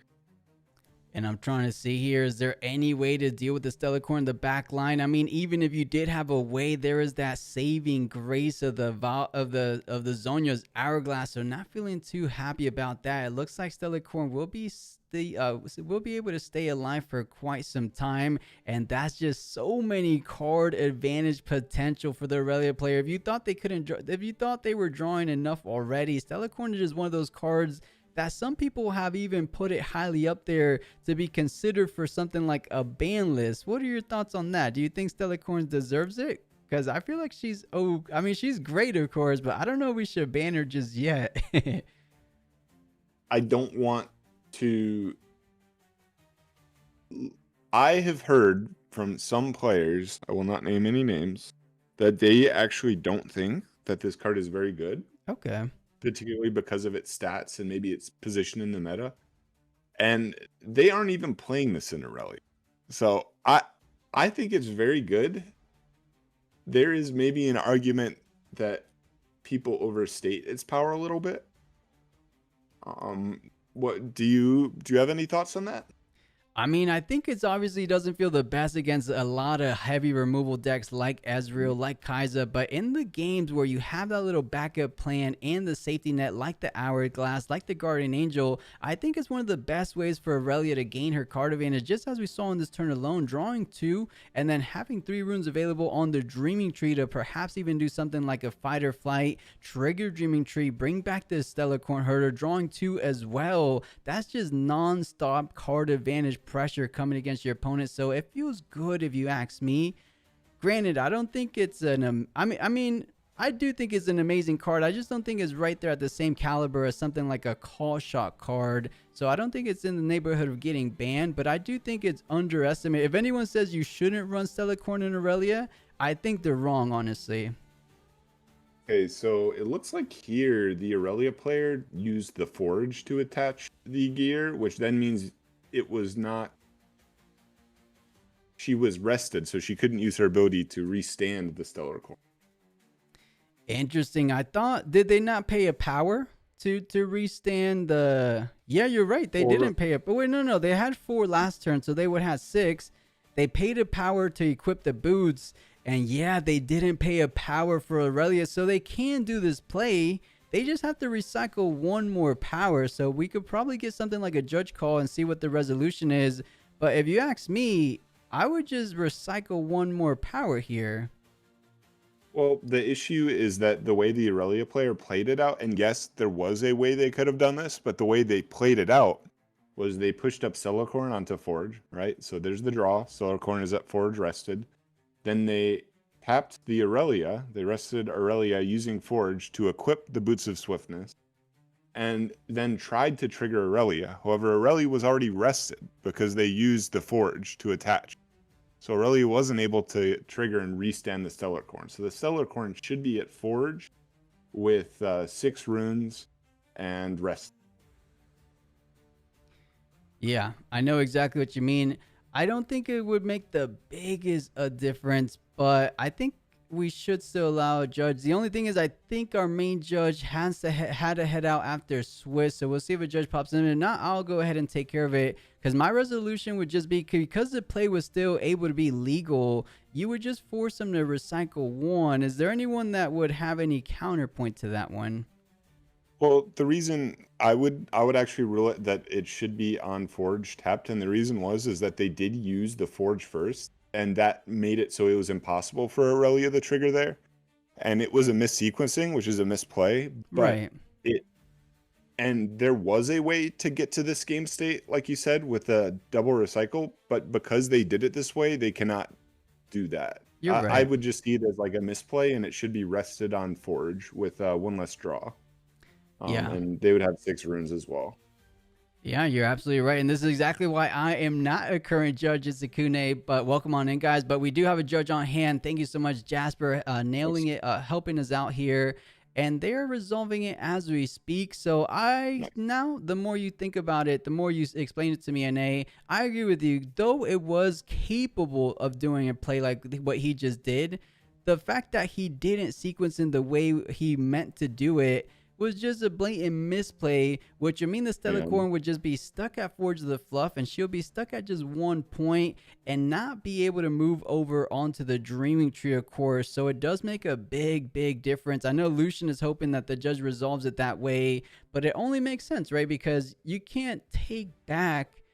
I mean, the tricky part is that you already drew 1 for the move. So I know he hasn't shuffled his hand because we've been looking at the screen the whole time. So there hasn't been any shuffles. So we know the all the way at the rightmost card, that is the most recently drawn card. So I know you could put that back, but with that revealed information, I think you're forced to put it back and then shuffle the deck, aren't you? Well, I am not sure the correct procedure in Riftbound. I know if he took any mulligans, like you'd need to make sure that that number of cards is still on the bottom. But in Yu-Gi-Oh, how this would work is if you saw hidden information like this, if you drew an extra card and there's any way that the cards in your hand are random, like if you did any sort of hand shuffling or your hand changed order in any way, you just get a game loss, because at that point it's irreparable, and it is not it's not possible to fix it in a way that could not be giving extra be giving the advantage to you. Yeah, I know exactly what But you mean. I think that tends to be a bit more on the high OPL level. But I yeah, also seen some resolutions be where you reveal the card, you reveal your entire hand, your opponent picks a card, and then you send that back, shuffle everything up from there. So I've seen a couple resolutions based on what organized play level an event is currently. So I will give it up full trust to our judges currently. And we'll see. So chat, bear with us. Of course, this is on time, but I know not truly on time for NA, as he has to go sooner than later. So quite unfortunate that this ended up happening. We'll see if we can still squeeze out this the last little moments of this game 1. Yeah, we'll have to see what the judge opts to rule this, because I don't know the direct procedures of Riftbound, because I know Riftbound does do a few different things with this sort of penalty, like in the situation that I said in Yu-Gi-Oh, where you'd get a game loss. I actually had an opponent do this to me at the previous CCS, and he didn't draw the card, but he looked at the top card of his deck. I have no idea how, but he like scouts on her, and he was like, "Hey, I accidentally looked at the top card of my deck. What should we do?" Called a judge over, and I believe they had him pull off the number of recycled cards off the bottom and then shuffled his deck. Okay. Which I was not very happy with, right? Because if I am let's say I'm in his shoes and I look at the top card of my deck and my opponent doesn't notice. Well, what's to stop me from being like, well, that wasn't a good card. I'm going to call the judge on myself. Sure, I get a warning, but it guarantees I don't draw a bad card. Right. So, And I've seen it before where things like that is like, I think it was some documentary recently. I know there's not too many out there for Riftbound, but it was with the Houston one yeah. saying there was a huge judge dispute saying like, if I do the resolution that the judge described and he ends up drawing, because it was something like the resolution was to like shuffle and then draw one random card again. But if that random card he drew ended up being a beneficial card, then he doesn't want to do, so he appealed to the head judge. So it's tricky, guys. I do not envy the Yeah. jobs of judges. There's so many different ways, but keep in mind it is a weekly event. This is not a full high OPL. Next weekend will be our 1K Cash Cup one more time. That one we will be enforcing game loss rules like NA was describing, because that will be judged a bit higher OPL as the previous one. But we give a little bit more wiggle room for weekly events. These guys, they're not newer players. I mean, they're actually really decent players themselves, but some people make mistakes, right? They've been playing for a good amount, I think since noon, so about 7 hours and 20 minutes they've been going at it. So sometimes you get a little bit fatigued mentally. Yep, absolutely. When you play for such a long period of time, it's very easy to make small mistakes, and it is a skill that you need to learn before you go into the big tournaments, but a weekly is a good spot to learn those skills. Right. If you're going to make some mistakes, might as well get them out the way here before you go out and compete in the bigger events. And I'm excited. Have you already booked your ticket to Leo, NA? Yeah, I am actually going April 10th, so going up a whole 10 days before, and I'm Wow. doing a trip with one of my friends. Apparently, that week is one of a couple weeks in that area where there are a lot of bike races. He's very big into cycling, so we're gonna go Okay. watch some bike races and then explore France. So it That should be sounds fun. fun. Guys, anyone out there going to be in Leo, you got to go say hi to NA45. He will be out there. I will be out in Atlanta if anyone's going to be out there in Atlanta. So it should be some good times. Approaching sooner than what you would imagine. So I think we're just about a month or so away. It's the end of April, isn't it? I think it's just a couple weeks after. Is it the week after? It might be the week after. Yeah, one. Yeah, I think I they're think back-to-back weeks, just like how Bologna and Vegas was. And New Rob, I wish I could come to Leo one of these days. I'll go out to the European regionals. Mark my words. And Timer, the signups for the Cash Cups are not out yet. I'll try to have the signups by tomorrow. That way you guys have plenty time to register. Keep a lookout at announcements. I will tag all the competitive players when the Cash Cup registration opens. So yeah, I mean, I believe first place, if you guys remember Colin Kaiser, who ended up doing really good at the Vegas regional, he got first place and he took home $500 to his name. So not too shabby for a single day. Plus, can I get a time extension? Is the finals. It is technically on time, but chat, ladies and gents, we are back in the game. It looks like things have been resolved. The resolution looks like it was just go ahead and channel a rune, or not channel a rune, but recycle a rune. So there wasn't any takebacks. They just ended up ruling it that you went ahead with the intended play, so ignored the Forge of the Fluff trigger and wanted to go ahead and trigger the Aurelia instead. Okay, I mean, for a not a low level event, but a non-high stakes event, I think that's totally fine. I think it's fair. Yeah. Both players are here. They're trying to practice for the big events, and I think that getting some better testing in is a good thing. Yeah, and looks like to ride the win and not only proc the Dreaming Tree, but to trigger another movement trigger for the Celicorn Herder. And he says question mark, perhaps thinking if there's any kind of counter play, but I know Lucian being body, being fury, doesn't really have access to those cards, so sends over Stellicorn Herder, swinging in for 5, but the Lucian himself will be matching at 5, so do they feel comfortable, or do they want to trade 1 for 1, knowing that the Hourglass will be saving only one of these units? This is an interesting play. I didn't expect Aurelia to do this. Yeah, it's not really something I would expect. It's very, very aggressive, and Aurelia doesn't have much in the way of runes available here, right? Mm-hmm. Which means that your follow-up turns are going to be a lot worse, and you do have a lot of draw here, but I feel like the games that are the easiest with Irelia is when I have a lot of cards in hand and I also have enough runes to cast them with, because how it feels like right now is that he's going to end up with 9 cards in hand and 4 runes, which if there's like a follow-up challenge to this, I mean, this is all interesting, and Lucian being on the Lucian Legend should know that you get a +1 for every item you have attached. So he was actually swinging in for 6 total. He was still the attacker at the start of the showdown, so he would have won the combat regardless, but choosing to go to the other battlefield. So Stellarcorn Herder does succeed in conquering. So these are some curious plays coming here. You think he just straight up forgot about the +1 from his legend? Because he could have taken down Stellarcorn there. Oh no, that's actually such a misstep from both players. That's hilarious.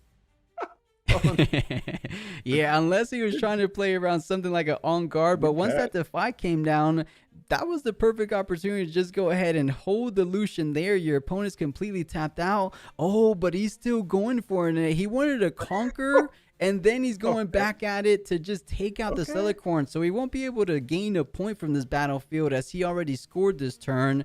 But more importantly, he wants to go ahead and get rid of the Zhonya's Hourglass. I don't know about utilizing 2 Relentless Pursuit out of hand to kind of dance around the battlefield to just end up in the same position. How do we feel about that? Because 2 signature spells invested for the same play, you could have just left it there. Seems like a bit of a neg if you ask me, but maybe there's a bit of a method to this madness going on.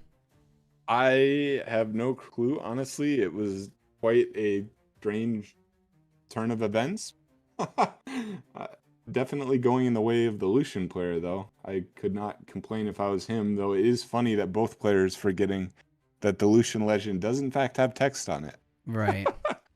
And you're right, guys. I did misspoke. He didn't conquer there. It was a reaction to the conquered attempt, right? It was a ride the win as a surprise defender, as we saw in the previous turn. So pass it back over. So he did score up to 3. So he had 1 for the initial conquer, attempted to conquer Forge of the Flood, but ended up Relentless Pursuit over the Dreaming Tree. So did score there, got up to 2, and then scored the 3rd point. Kind of rendezvousing his way back over to that Forge of the Flood. Now it's time for Irelia to put some points on the board. It looks like she will be successful, going up to 4 points for herself. And another Zhonya's Hourglass. This is an immortal Stellarcorn. I mean, you kind of got to keep it alive at this point. You've invested so many runes into it that if it dies, the game might just be over. Mm-hmm. Yeah, looking a little tricky. Now, Lucian with just 4 cards remaining. And I'm not keeping an eye on the clock, so let me know. And hey, don't feel bad at all telling me that it's time for you. But just let me know. What are we looking like so far? Because I know the judge call took a bit of time. Probably like 5 or 6 more minutes. So we'll see how fast these go. Okay, let's see how it goes. We'll probably see if we get to that tail end of game number 1. But Lucian goes ahead over to the Forge of the Fluff. Recycles 1 for the Bone Shiver Conquer, of course, so gets up to 4, kind of tying things out 4-4. Now let's see what they could go ahead and have with the remaining 9 runes available, because you want to try to get rid of that Stellarcorn as soon as possible with something like a challenge. But the only thing that makes it so difficult is the fact that there is another Zhonya's Hourglass, of course, so it might just be time for that big dreaded unit, the Camel, coming out. But it looks to be even a different unit, big nonetheless. A Pharaoh's Forerunner, maybe pivoting the game plan to holding one of these battlefields is what Lucian is identifying. But no, okay, just puts it on the battlefield before recalling back his Lucian. So that makes good sense as well. Yep, and now Irelia does have to deal with the annoying Forerunner unit, plus the tokens it's going to generate. And you do have to survive or make it potentially another, it's this turn and then 1 more turn, assuming that he can double conquer here, which I imagine he can. It would be pretty hard for me to imagine that he doesn't have any way to trigger the Irelia leader. I guess we'll have to see, but oh wait, that He has swiftness on. Of course he can gank over. Yeah, nice and easy. Uh, Just pop over to the other battlefield. So up to 6 points the yeah. Aurelia goes. So Wildgo just inching closer and closer, closing out this very first game of these grand finals. And this just goes to show how powerful when you have a bit of things to protect that Stellarcorn Hoarder, like a GA, like the Zhonya's Hourglass. How many cards has this one unit drawn this game? There was one for the push, one for the gank, one on the Dreaming Tree. I know that's technically not the unit, but something to like, just the fact that your unit, and then one for the ride, the win, and then you went to the other one. I think it's a total of somewhere in the neighborhood of 6 cards so far in this game, or maybe even more than that, actually. Yeah, and that's what this card does. It is one of the best draw engines, if not the best draw engine in the game. I think the only thing that's going to draw a similar amount of cards is if you were playing the Jax deck, you're playing the Orange Jacks, and you're playing Spellsonger. Is that how you say it? Spellsonger? Yeah, Spellsonger. Yeah, I think that's the only other way you're going to see considerable card draw. But that actually costs more resources, like way more resources than a 4 energy, no power unit that's just moving all over. Mm-hmm. Yeah, it definitely does. In theory, it seems like Spellsonger could be a decent equipment in Aurelia decks because it even works for Fervent. You get an additional +1 for the choosing of Aurelia Fervent and the readying, so that's +2 each way. But it seems like one too many pieces to put together. But someone that's not too afraid to put together pieces is the Lucian deck. So Bone Shiver and Endurance Blade going straight into that Stellarcorn Herder. But man, as we said before, we thought the Stellarcorn Herder was impossible to take down. Now there's not just one Hourglass, there's 2 Zhonya's Hourglass. But you're more likely trying to take her off the battlefield because you're at 6.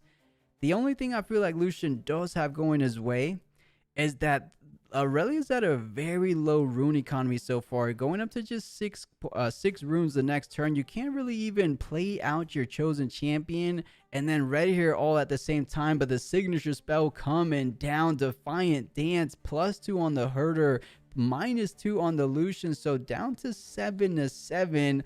Looking to trade 1 for 1 as it currently stands. Is there any little bit of combat trick on the Lucian side? Something like the punch first, or even something like a longsword. And oh, that is devastating. And the Lucian goes down. I think things are going from bad to worse for Lucian. Aurelia should be able to close things out from this position, if you ask me. Maybe this very next turn. Pretty surprising to me that he actually didn't have anything there with 5 cards in hand and 11 runes up. Right. Wonder what is going on in there, because obviously you need something here. The game just ends. Yeah, if there's one unit that's able to ready things and make things rather easy and speedy to go ahead and conquer things, and oh, I like what I'm saying, the action coming down. Most likely, wait a second, you're taking the Zhonya's Hourglass. Okay. Is there going to be something like a challenge on but the challenge is interesting because the Stellarcorn Herder currently has the Defiant Dance already invested. So you get the +2, you're going up to 6. If you add the Doran's Blade, you go up to 8. I see what he's cooking. There's one thing that could completely twist his game plan around, and that's a simple Defy. There's 1 rune remaining on Aurelia. I think it might be, if it is a Defy, I am scooping things up and going into the game too. But let's see, he spends so many runes, and it is a challenge, and he's going for it. He's sending it. It's his last hope. Oh my gosh, does he have the Defy? Wow. Defy it is. So down goes the game plan for Lucian. So Stellarcorn lives, and if you have any way of choosing the Stellarcorn, you go ahead and ready her with the legend ability, and then you gank on over from 7 to 8 point, just like that. I do think Aurelia will be getting this game number 1 under her belt. And there's another, there should be game right there. Ready the Stellarcorn and gank over. Game 1 going to Aurelia. Congratulations to Aurelia. A few missteps, but we got there in the end. Did indeed get there at the end. But with that said, Nate, I'll go ahead and let you go. I know Locals is calling your name. I know it's a bit of a rush, but if you want to let these guys know any little shout outs or anything before you head out? Of course, we always do that. But if you got to go, I'm okay with that as well. So up to you. No, of course.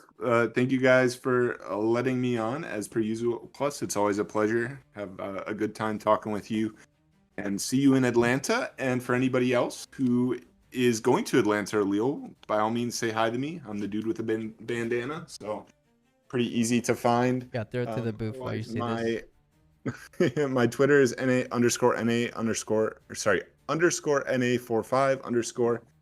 And I do a podcast, so go check that out. So thanks for having me again, Plus. There we go. Guys, say peace out to NA. He's going to head his way over to locals, and we'll be holding it down to close out these final 1 or 2 games remaining in the grand final. So much love, NA. I'll see you on the next time, and good luck this weekend in the regional. Of course. Thank you. See you. All right, guys, we'll head back over the game, and like we said, we'll be holding it down for the remainder of these grand finals.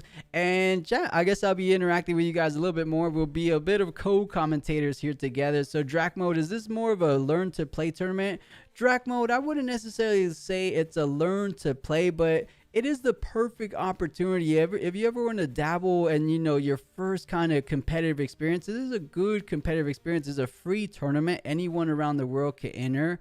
And so, I mean, there's not too much at stake, right? The only rewards we have here for the weekly's event is that these 2 players that make the finals, they do qualify to our invitational. And let me see if I could pull up the invitational rewards of last season. This isn't the invitational rewards.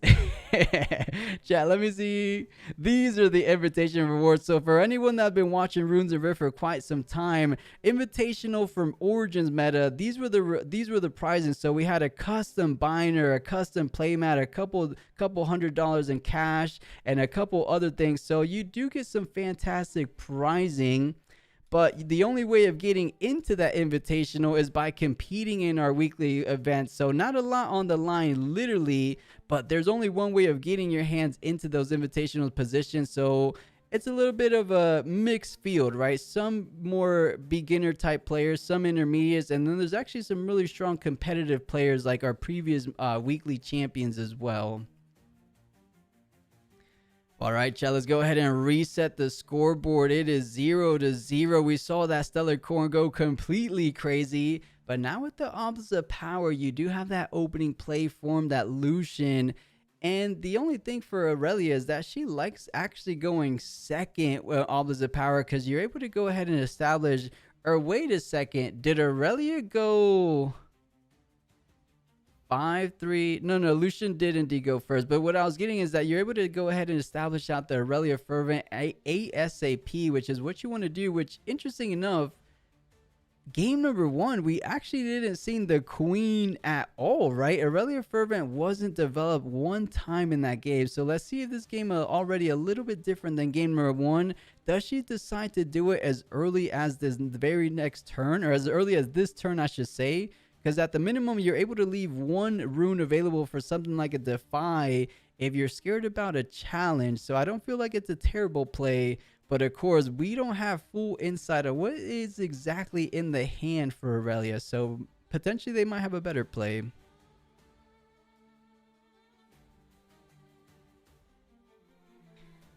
And DXB, you're rooting for Wild. All right, guys, who are we rooting for? Are we rooting for our Lucian representative, or do we have more Wild fans? Wild Go is his name, and he is on Aurelia today. Honestly, I would love to see a Lucian take things down, but Aurelia is the current deck I'm running, so I love seeing some Aurelia action as well. So passes on forward, and he did take the opportunity to go ahead and play out the Aurelia as we kind of expected. I'm rooting for them to somehow both lose. Kitsune. Oh, and thank you, Neffy. With NA leaving here, I didn't get to update the battlefields. I'll do that now.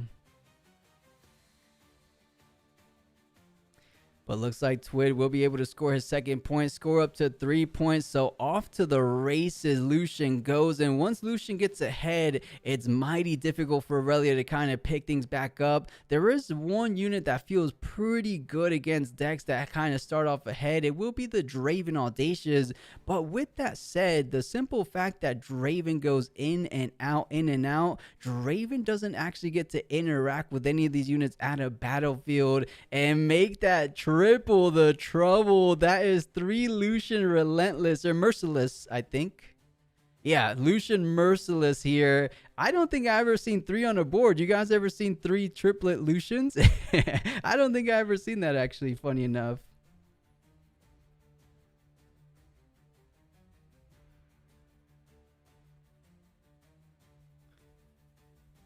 So Aurelia does try to go over it on Reaver's Row, and while she conquers, let's go ahead and update these battlefield for you guys. So Reaver's Row, it looks to be Aurelia's, and quite the interesting, because I will say running Arena's Greatest or running Reaver's Row into a Draven heavy meta is just asking to get outvalued from the likes of Draven, right? So I wouldn't personally run something like Reaver's Row, but on paper, it's an incredible battlefield for an Aurelia deck, right? You get to Reaver's Row, trigger your Aurelia, getting a +1 for free every time you defend that battlefield. On top of that, for the unit we saw completely take over game number 1, it's phenomenal for something like a Stellarcorn Herder, right? You go in, you draw 1, Reaver's Row, you draw 2 from cutting back out. And speak of the devil, chat, Draven Audacious does end up making his appearance here in game number 2. And it looks to be a double conquer turn for Aurelia this turn. So interesting. Let's see what Lucian decides to do. Because if he leaves both of these at the battlefield, if you take down the Draven first, Zhonya will trigger, or I think Aurelia's okay saying pick your poison. I don't mind which one you kill first. I'm just happy to save either of these units. Oh, and DXB, Wild is your BF. Okay, real cool. And a future winner. They might be the winner here today. They're looking pretty good. They established a pretty good board presence so far. But I am slightly scared of a triplet Lucian Merciless. If there's something like a Punch first, or even a Trinity Force wouldn't feel all that bad. Because right now, Aurelia has 2 runes. Or Aurelia has just a single rune available. Oh, but here it goes, the hidden card. Most likely, it could be a Zhonya's Hourglass. We saw this deck play more than 1, or even more than 2. I believe it was all 3 Zhonya's Hourglass in game number 1. But my money's on a simple Fighter Flight for this Aurelia. And yeah, Wayne, just like we were saying, we don't get to see Reaver's Row too often. So it is on paper really good. Just the simple fact that you're giving so much value to the Draven's deck. Imagine you get 2 Reaver's Row games on Draven. That's a recipe for disaster. So it worked out today. But if there was perhaps more Dravens running around, because I know not too many people are fans, just like when you go to locals. I don't know about your locals. Let me know in chat. But do you guys have a lot of Dravens at locals? Because in my locals, there's the few 1, 2, or maybe 3 max people try harding on Draven, but for the most part, not too many Dravens. A lot of people are kind of burnt out on him. And Wayne's 2 or 3 max. Me too at my locals. And J Park, you have a whole lot of Dravens. All right, chat. This is what we predicted. Something like the Skyfall of Aeon. So you're going up to 7 total might. So 3, 4, 5, 6, 7, 8, 9 actually. If you attack. So I'm looking at that Aurelia, but I love the sequencing from this Aurelia player from Wild Goat, because he ties the card where he doesn't feel too safe because of the Reaver's Row. So he's saying, do you want to go ahead and retreat back this Aurelia? I mean, I personally would. I mean, Aurelia goes up to 5, and a Defiant Dance brings her up to 8. And then you bring the Lucian back down to 7. So there is a world, or there is some logic for you to stay and defend. But I think this is a little bit too risky because of Lucian having 5 runes remaining. I'm personally going to be retreating here on Reaver's Row. What do you guys think? And if I wouldn't say my locals is super casual, but there's not that many. Like when I do my summoner scrimmages, there's just 1 or 2 Dravens running around. My locals is all Miracle Sivers. Oh, Jesus, IDK. I am not a fan of versus Miracle Sivers. That's a lot of them playing the game and then me rushing my turn to try to save some time. Miracle Sivers asking to go in time, especially if you're not truly experienced with the deck, but maybe your locals is a little bit better than what I've seen. Yeah, Derek, it's an unwritten rule that if it's a Nexus Knight, no Draven scrimmage. If you're not playing Draven, it's on you. Fair enough, Derek. I can respect that. Even in some scrimmages, you know, the one deck I feel like where my scrimmages are heavily on, and here we go. Wait a second, chat. We just said it. A Defiant Dance could completely flip the script if there is not a backup option for the Lucian Merciless to go ahead and take down the Fervent here. Something like a Punch First, something like a Longsword to add just one more extra might on this unit. Oh, that's a tap one. That's a recycle too. It will be that Punch First as predicted, but I think they didn't feel too bad kind of baiting out more resources out of Lucian's hand because you have that bit of the saving Zhonya's Hourglass. So you got at least one Punch First out of hand, and it didn't really cost all that much because now you have the safety net of the Hourglass, and the Fervent still around for the next turn. So Lucian does go up to 4 though. I'm wondering if he's going to try to go for the other battlefield now because it's a little tricky with that hidden card. Why isn't Aurelia at 7? Decapod, Reaver's Row. Yeah, I figured you realized. Reaver's Row. Yeah. We subscribe to the Church of the Hook. Neffy, how do you feel about baiting Hook and Unleash? I feel like Hook has some more merit to it the next set. And a Kitsune, you think it's a Zhonya's? It most likely is, right? How can you Punch First as an action in the chain? Rock, I mean, you're not trying to resolve the Punch First before anything. Everything on Aurelia's side already resolved. You're just Punch Firsting on your priority. But oh, I like this. And Kitsune, I don't think it's a Zhonya's Hourglass because he would have reaction speed open that hidden card to that challenge. So it might just be a fight or flight just based off that interaction there. The challenge to take down the Fervent in the back line was as good as it possibly gets, but the Draven stays around to see another day and does hold up to 3. So little by little, Aurelia is trying to play a bit of catch up here.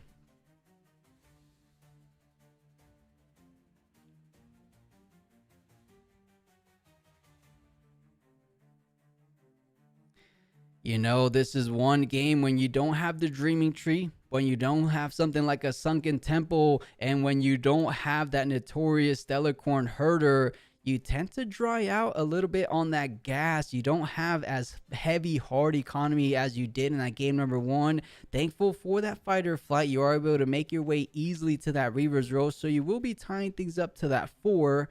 But it's 3 cards to 2 cards. This is getting awfully close for both players.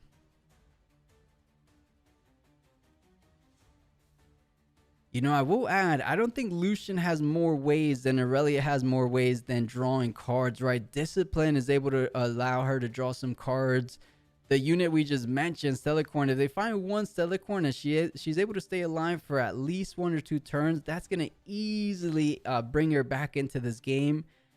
Not that she's completely out of it, but speak of the Devils, just as we were expecting, she was right around the corner. Stellarcorn Herder does get established down on this turn.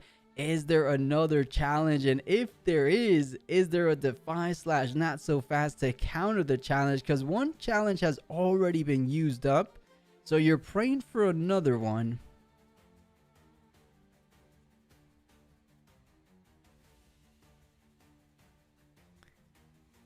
And with that same Lucian as before, he goes into that Reaver's Row. Does he decide to recall back? And that he does. So Lucian does go up to 5 and most likely 6. And 6 points is right in the perfect sweet spot where Lucian wants to be. So I could only imagine get in, get out, stop messing around, and set up for a final closing push. Can he set up something like that? Oh, leaves everything up. So those aren't units in hand, chat. They might be some gas or or he might have a bit of a dead hand. We will see on this next turn, because there's going to be 4 cards to make that final push in this game 2. Can he actually bring us to game 3, or can the 4 remaining cards in Aurelia's hand kind of hold up in a relentless pursuit? We saw it didn't pay 2 dividends the last time he pulled this off. Let's see, will it bear some fruit this time around? He sends in the big boy. He's a surprise attacker. Wait, no, he's not an attacker unless she conquered up to 5 first.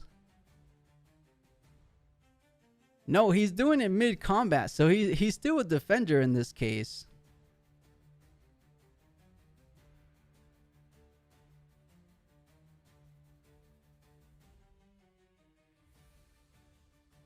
Oh, back-to-back combat tricks. So discipline number 1, on guard number 2, so up to 7. On guard number 3, up to 9. And the Lucian currently swinging in at 7 total might. So the Stellarcorn Herder will be outweighing him unless there is a punch first, perhaps.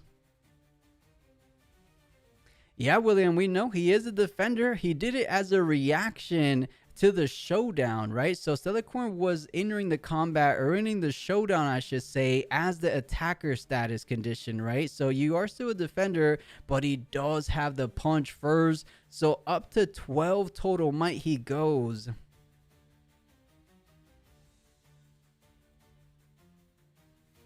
Oh, the question stands. That was 3 combat tricks invested on the Stellarcorn Herder. That's up to 7 points for the Lucian. If there's no more combat tricks left for the Draven Audacious, I think Lucian might have actually pulled it off. The 1-2 relentless pursuit didn't pay off in game number 1, or in the semifinals, I believe it was.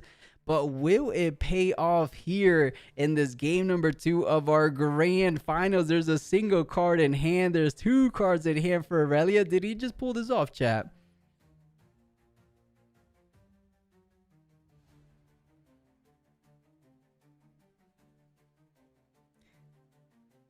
Aurelia hasn't conceded yet. It didn't matter with punch, but still silly.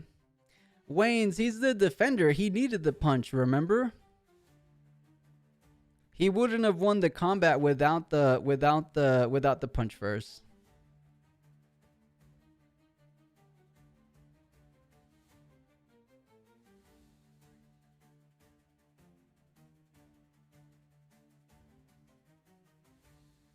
And Hugo Boss, we do have hidden information because I don't have any stream delay currently. I will for the next weeklies. For the 1K next weekend, we won't have hands revealed because there's $1,000 on the line, right? So we can't risk that. But for the weeklies in the future, we will have the hands revealed. If any of you guys been following the tournaments for a while, we did do a couple tournaments here and there where we revealed the full cards. But that's when we were only solo streaming on YouTube.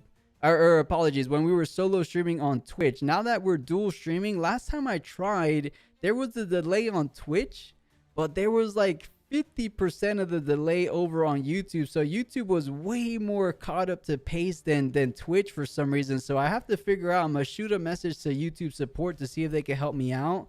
But till I resolve that little bit of an issue, we'll do hands concealed for now. But there is a way. There's a button I can click to reveal hand. If they concede, I'll show you guys real quick.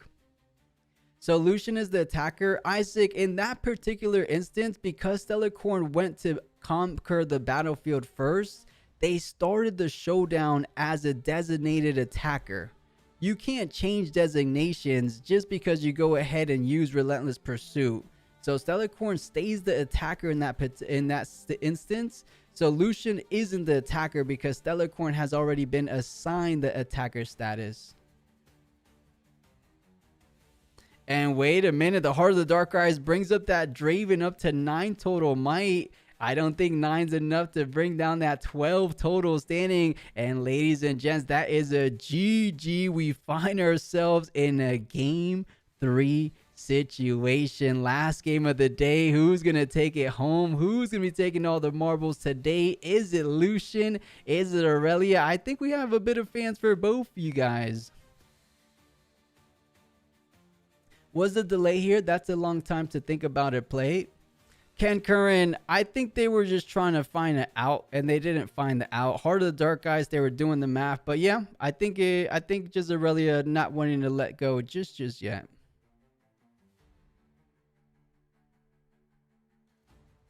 And thank you so much, Ojama boy. You're exactly right. And Ojama, forgive me for not getting back to the DMs just yet. I literally have so many DMs. I don't even want to think about it. But after today's tournament, I should be able to get back to most of my DMs. But to answer your questions here live, since you just reminded me, I have not been able to catch Arcane just yet. So yeah, so hopefully sooner than later I could catch Arcane.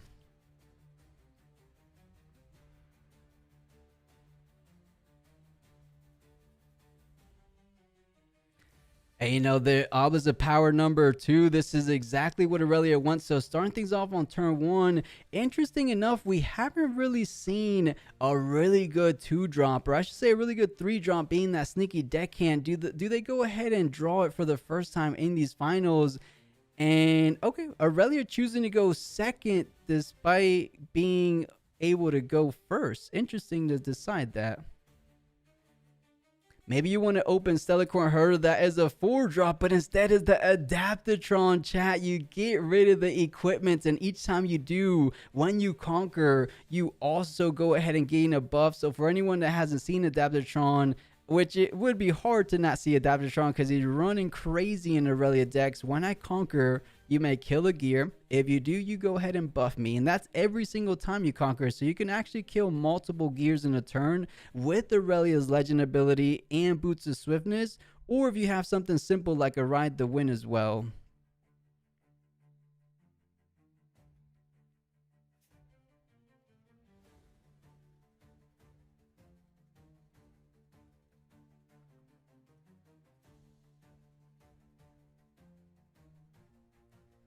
Aurelia deck illegal. Uh-oh, chat. Uh-oh, should I tell these guys to stop?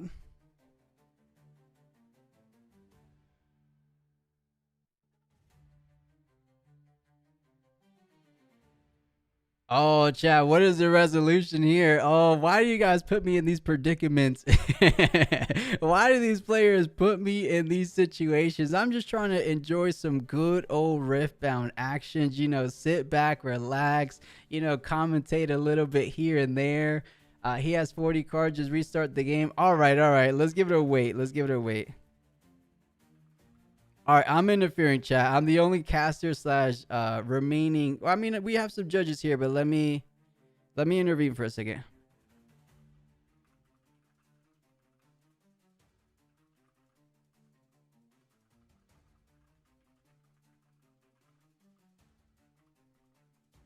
All right, guys, I'm intervening. You guys know what we have to do. We have to do it. We have to do what's right. So I simply asked the question, how many cards did you have in deck? There's 34 currently in deck, so 35, 36, 37, 38, 39, 40. So there's 40 cards in deck. I think this is a simple resolution. We just restart. The game.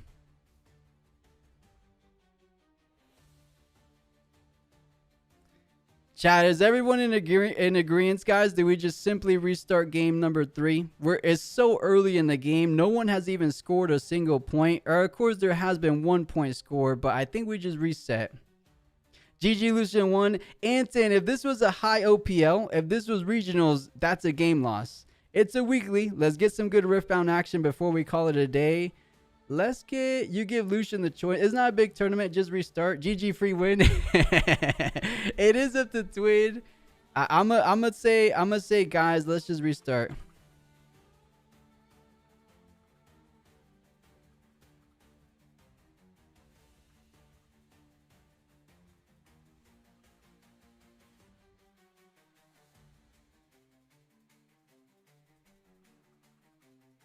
I'm gonna say normally it's illegal deck size.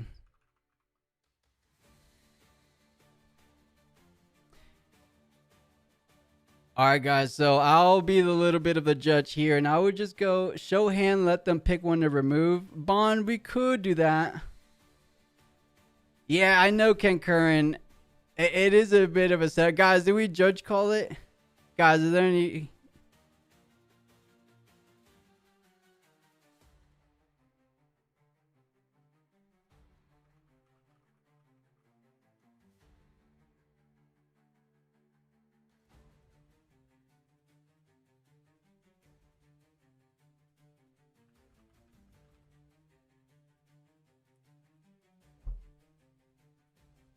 All right, guys, reset. I'll make the executive decision to go ahead and reset. Let Lucian choose. Christian, I did let Lucian choose. I asked him if he's okay with the restart. He said it's up to the host, so he let me decide. So he's okay with it, guys. We're just gonna go ahead and quick little reset button. So forget you guys ever saw anything. Now let's pray that these guys got it together and make sure they only have exactly 39 cards plus their chosen champion being up to 40.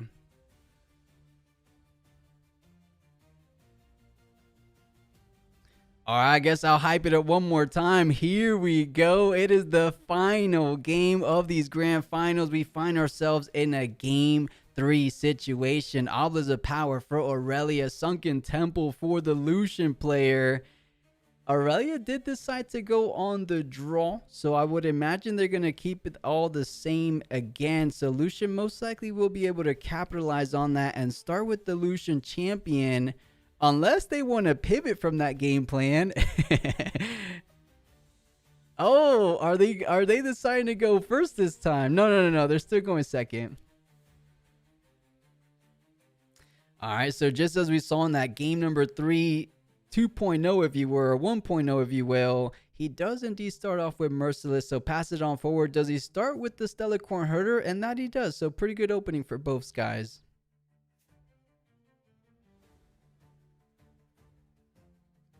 I will say earlier than not, Stellarcorn opener feels a bit better than Adaptatron.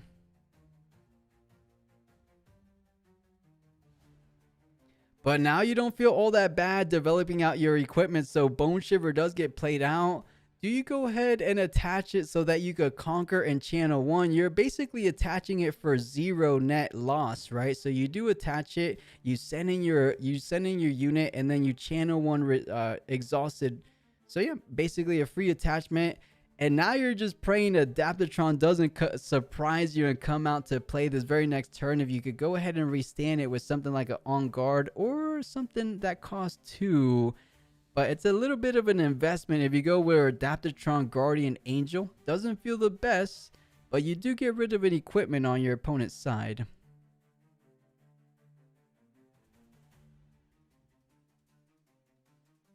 Oh, even better. That is the Disarming Rake, or when you play me, kill a gear. So Aurelia filled with all the gear hate, it looks like. Adaptatron and Disarming Rake in the same deck. I usually don't see this much gear hate, but I guess he was running it all in the sideboard. And Love Bun, did they really miss it? Did they really didn't channel the rune? That's exactly what the Bone Shiver was for. No, they had to, right? They did 3. No, I don't think they did. And Christian Games, this is TCG Arena. If you type on Google TCGA or TCG Arena, you should be able to find it. It's a French-made developer, but you're able to play around the world with people. But keep in mind, it's a manual simulator, so don't go into it thinking that it's going to play the game for you. You have to know what you're doing in this client.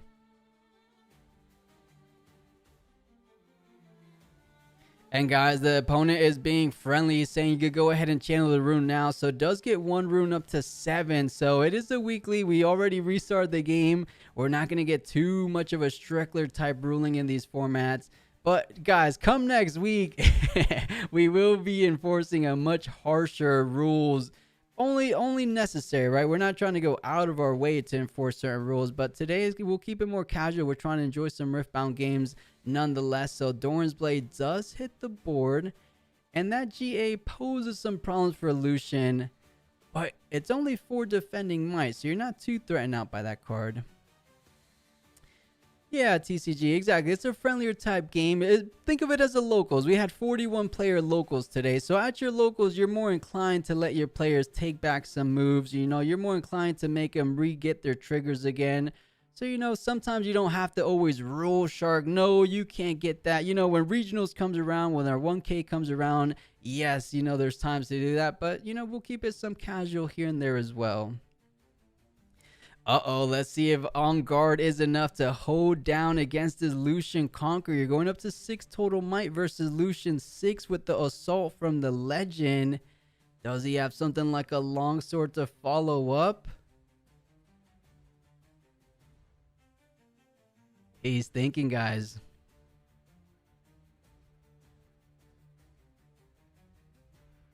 And Doctor, so I will add this. These players, just because we've been streaming for just about 2 hours, these players have actually been playing for 8 hours. So sometimes if you guys ever played for 8 hours straight, I don't think there's anyone in chat that wouldn't say they've made one or two few mistakes after 8 hours of playing. With no breaks at that.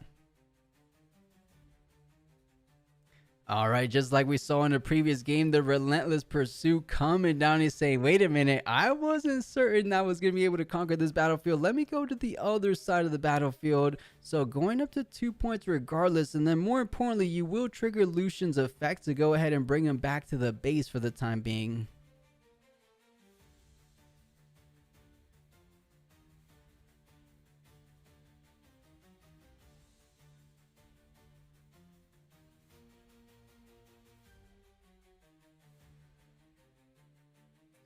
So thinking about what he wants to use his last couple runes for, goes ahead and plays out another Doran's Blaze. So now up to 2 points. These guys are keeping a rather tight game, 2-2. Stellacorn Herder doesn't have that Boots of Swiftness as they did in game 1, so not too easily able to get that point advantage, or not point advantage, but card advantage by go ahead and conquering.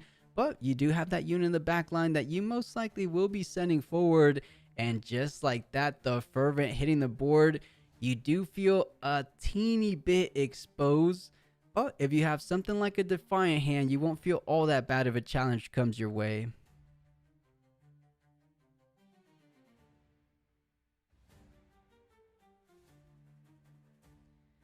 Nurov, what card have you been looking at in Unleashed? What legend have you been kind of leaning towards? Guys, if you guys don't know, Nurov is a previous champion, super good competitive player of Riftbound. So I want to see his take. What legend are you thinking so far for Unleash?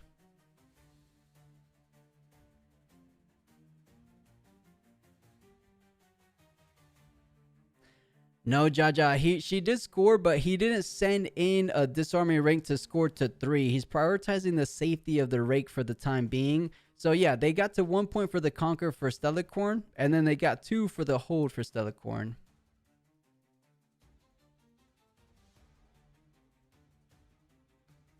So Rocky, you're confusing actions as a response to an action. So keep in mind, a combat doesn't go into actual combat damage until both players pass their priority with an empty chain.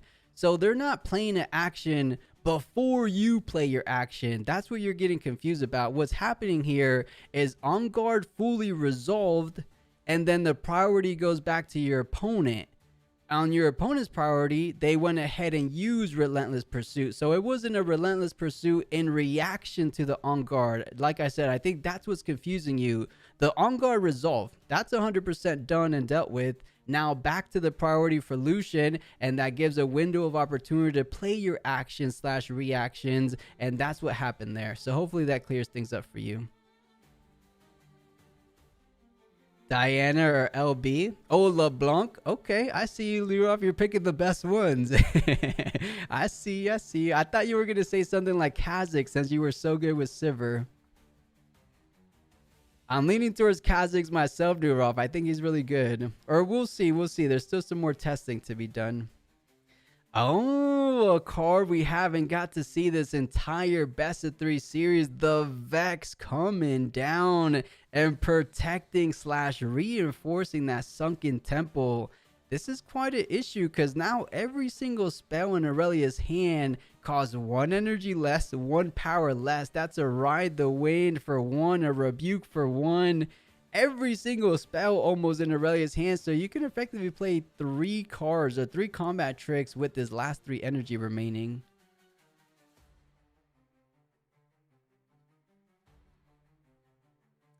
Yeah, Nero, I think Kyle would be pretty good, but I don't think he'll be as strong as Diana or LeBlanc, but we'll see. LeBlanc seems like a tricky legend. Like, if there's a good, crazy build for her, she might get out of control, but sometimes, remember what people were saying about Renata? People were like, wow, Renata's so crazy. Her ability allows you to do so much in the late game. And then look what happened around. But I do believe in LeBlanc. I think LeBlanc is actually really, really good.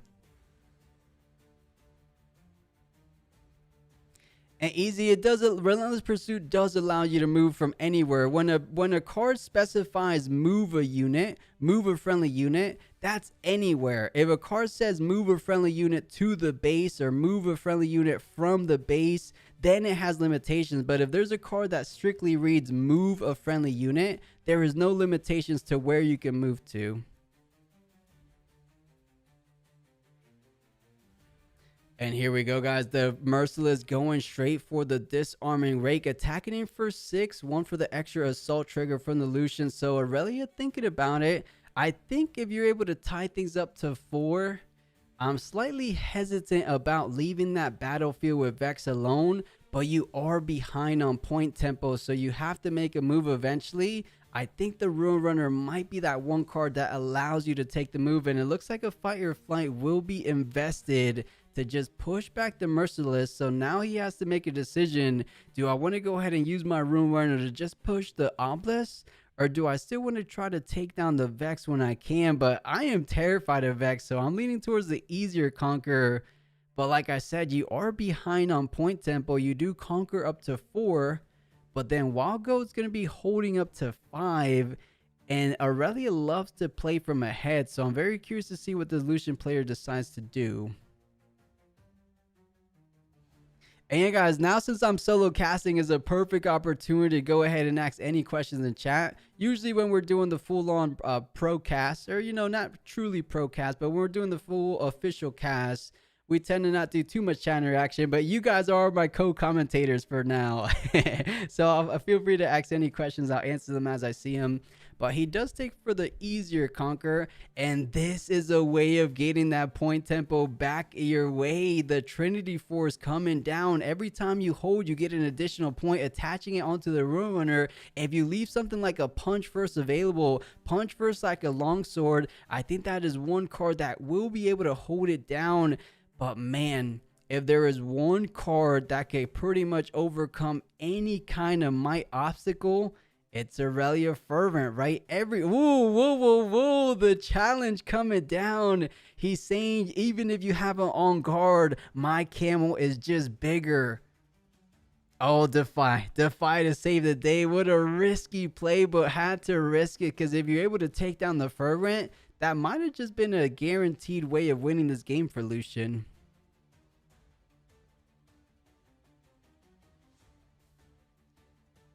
And Omni's saying I have a burning question. Let's see what this question is, guys. So you not so fast and not so fast that is targeting a unit's ability. So Omni, for your quick question, or to answer your question quickly, you can't not so fast and not so fast, because not so fast doesn't counter spells.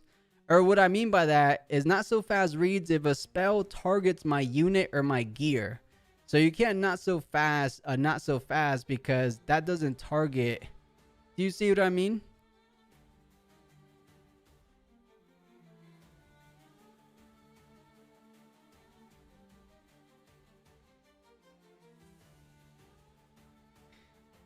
Oh, Aurelia's trying to get over. So here we go. Aurelia at 5 will be going up to 8 total might. The camel currently sitting at 5, 6, 7, 8, 9.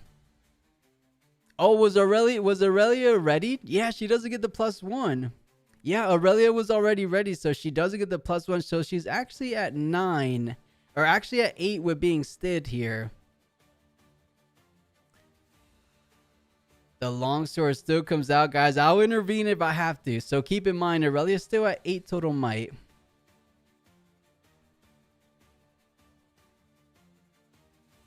And Omni, let me actually see. Yeah, and thank you, Michael. If anyone wants to help out that question as well. Oh, Defiant Dance does get invested. So 8 up to 11. Keep that in mind, guys. That's 11 to 11. I will intervene if I have to. I was just hoping I could avoid it. All right, I have to intervene.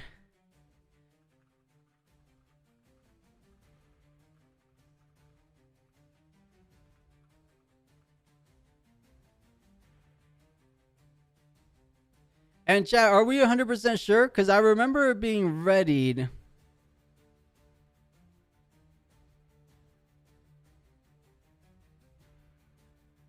Yeah, 100%. Thank you, Jackie.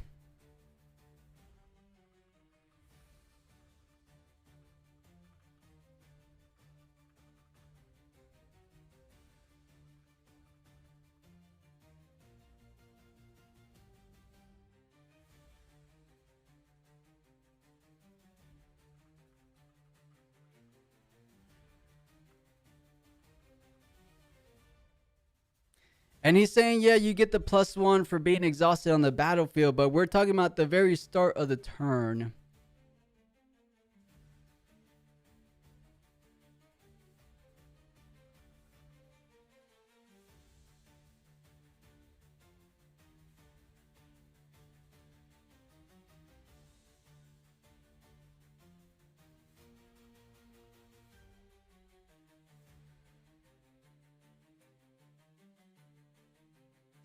And Wago thinking about it, because I think that would have been a huge play. But if there's another combat trick, it's an easy resolution. You just have to spend another combat trick.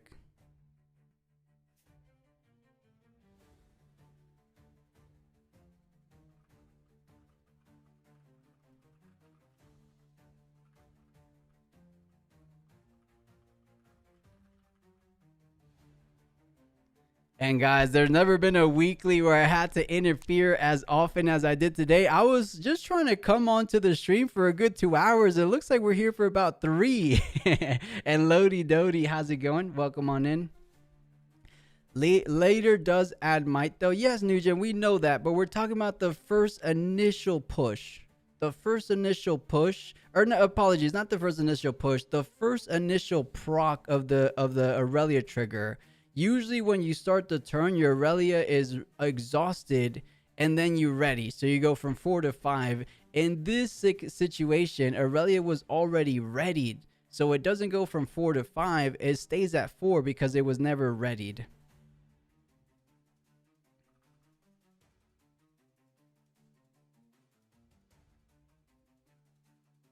Yeah, guys, you guys are making me feel like a table judge here.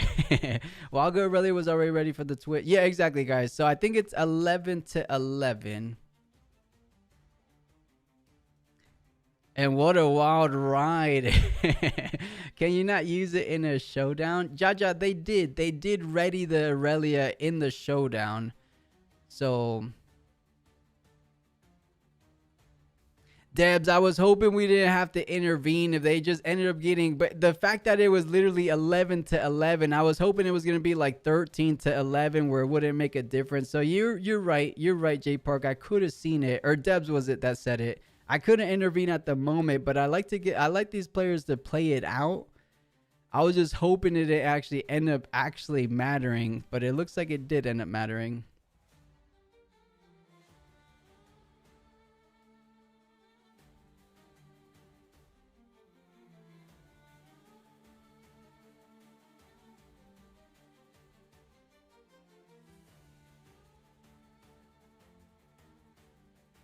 So I'm seeing it's timed out for Wild Goat, but I still see him in the camera there, so we know he hasn't completely logged off. So I'm wondering what's going on.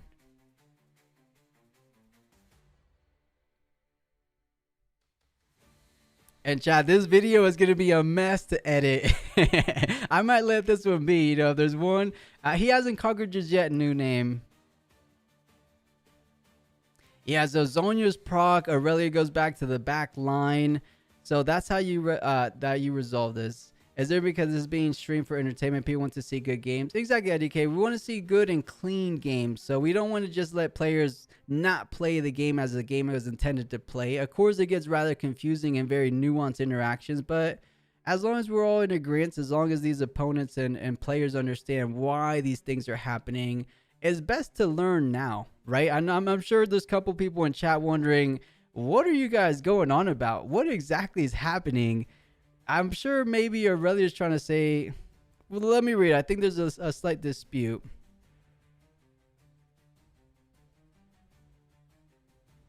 So yeah, Wild Goat shouldn't be going up to 5 or shouldn't be going up to 6.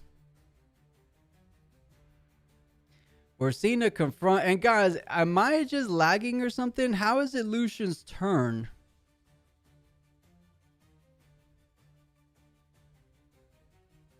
So Aurelia's still at 5 and Twid is at 4. I must have missed a point from Twid.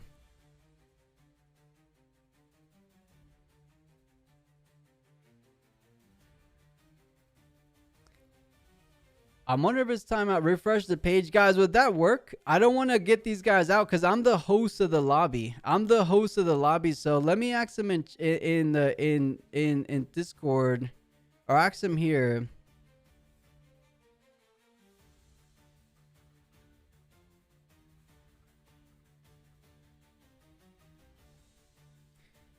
I will let it be, but unless Walgo is lagging, I think they just kept playing.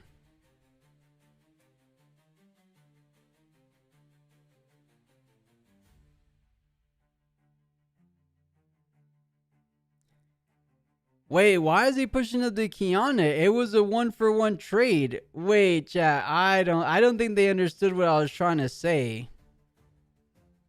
Guys, what a mess. What a mess is going on. Oh my goodness, man. What in the world? It was 11-11. The Zonia's hourglass. If you guys could see my face, I am like, oh my goodness.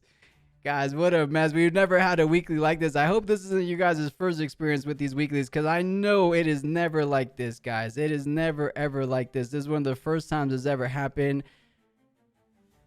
Is he just... Wait.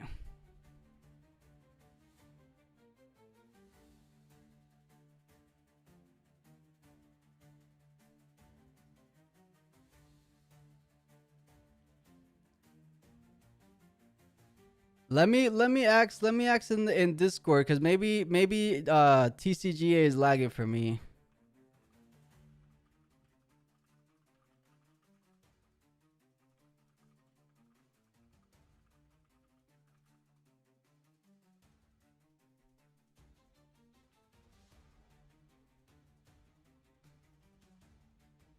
Yeah, guys, we had a banger of a series, and this game 3 has been quite hectic to say the least. Apologies.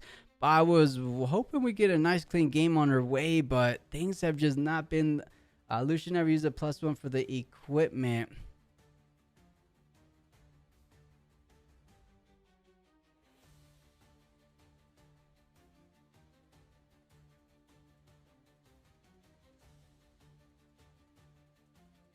Yeah, guys, I think we're just not able to see the bottom half of the screen.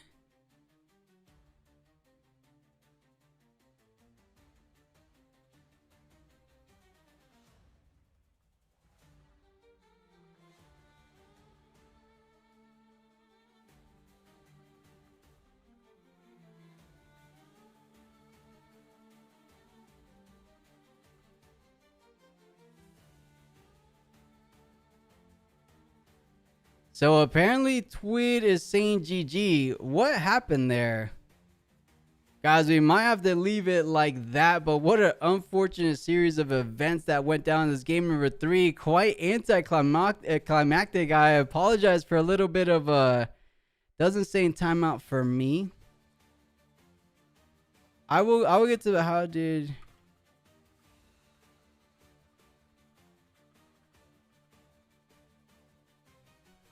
Alea must pay more attention. Several misplays, guys. Yeah, it is a weekly. These guys been playing for 8 hours, but we have seen a couple bit of little misplays here and there.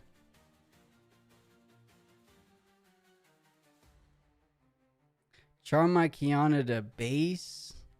Yeah, guys. I think the game went on without us being able to see. I'll ask just this one question before so.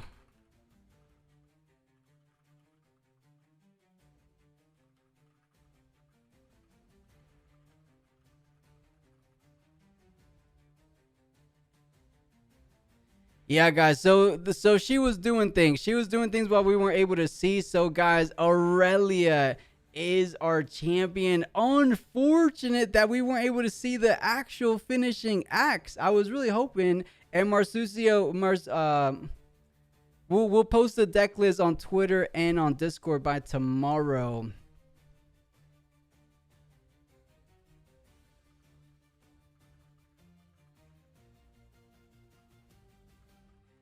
Guys, I've never seen TCGA bug quite like that before. Okay, they're saying he had to ride the wind, so we rode the wind the Aurelia back to take care of the Lucian. Okay, chat. So we're getting confirmation. The Aurelia did recall back to base. Then they rode the wind to get an additional +2 to take down the Ruin Runner. And wait, the Ruin Runner? Yeah, the Ruin Runner. And then the game just kind of went on from there. Vex conquered, Stellarcorn conquered, and that was it. Man, what a way, guys. I am crying on the inside. I really do apologize that we were able to actually close out this game together. But I'll head back over to the casting booth. I know NA45 isn't with us currently. But chat, we've never had a game go down quite like that. Unfortunate, but they did do the right. So even though they weren't showing us because of the timeout there, let me actually go to this scene. Yeah, well, it says timeout, but everything was good, right? Like the Aurelia recalled from the Zanya's Hourglass, but then you rode the wind to take care of the Ruin Runner, and then the game just played out from there, no?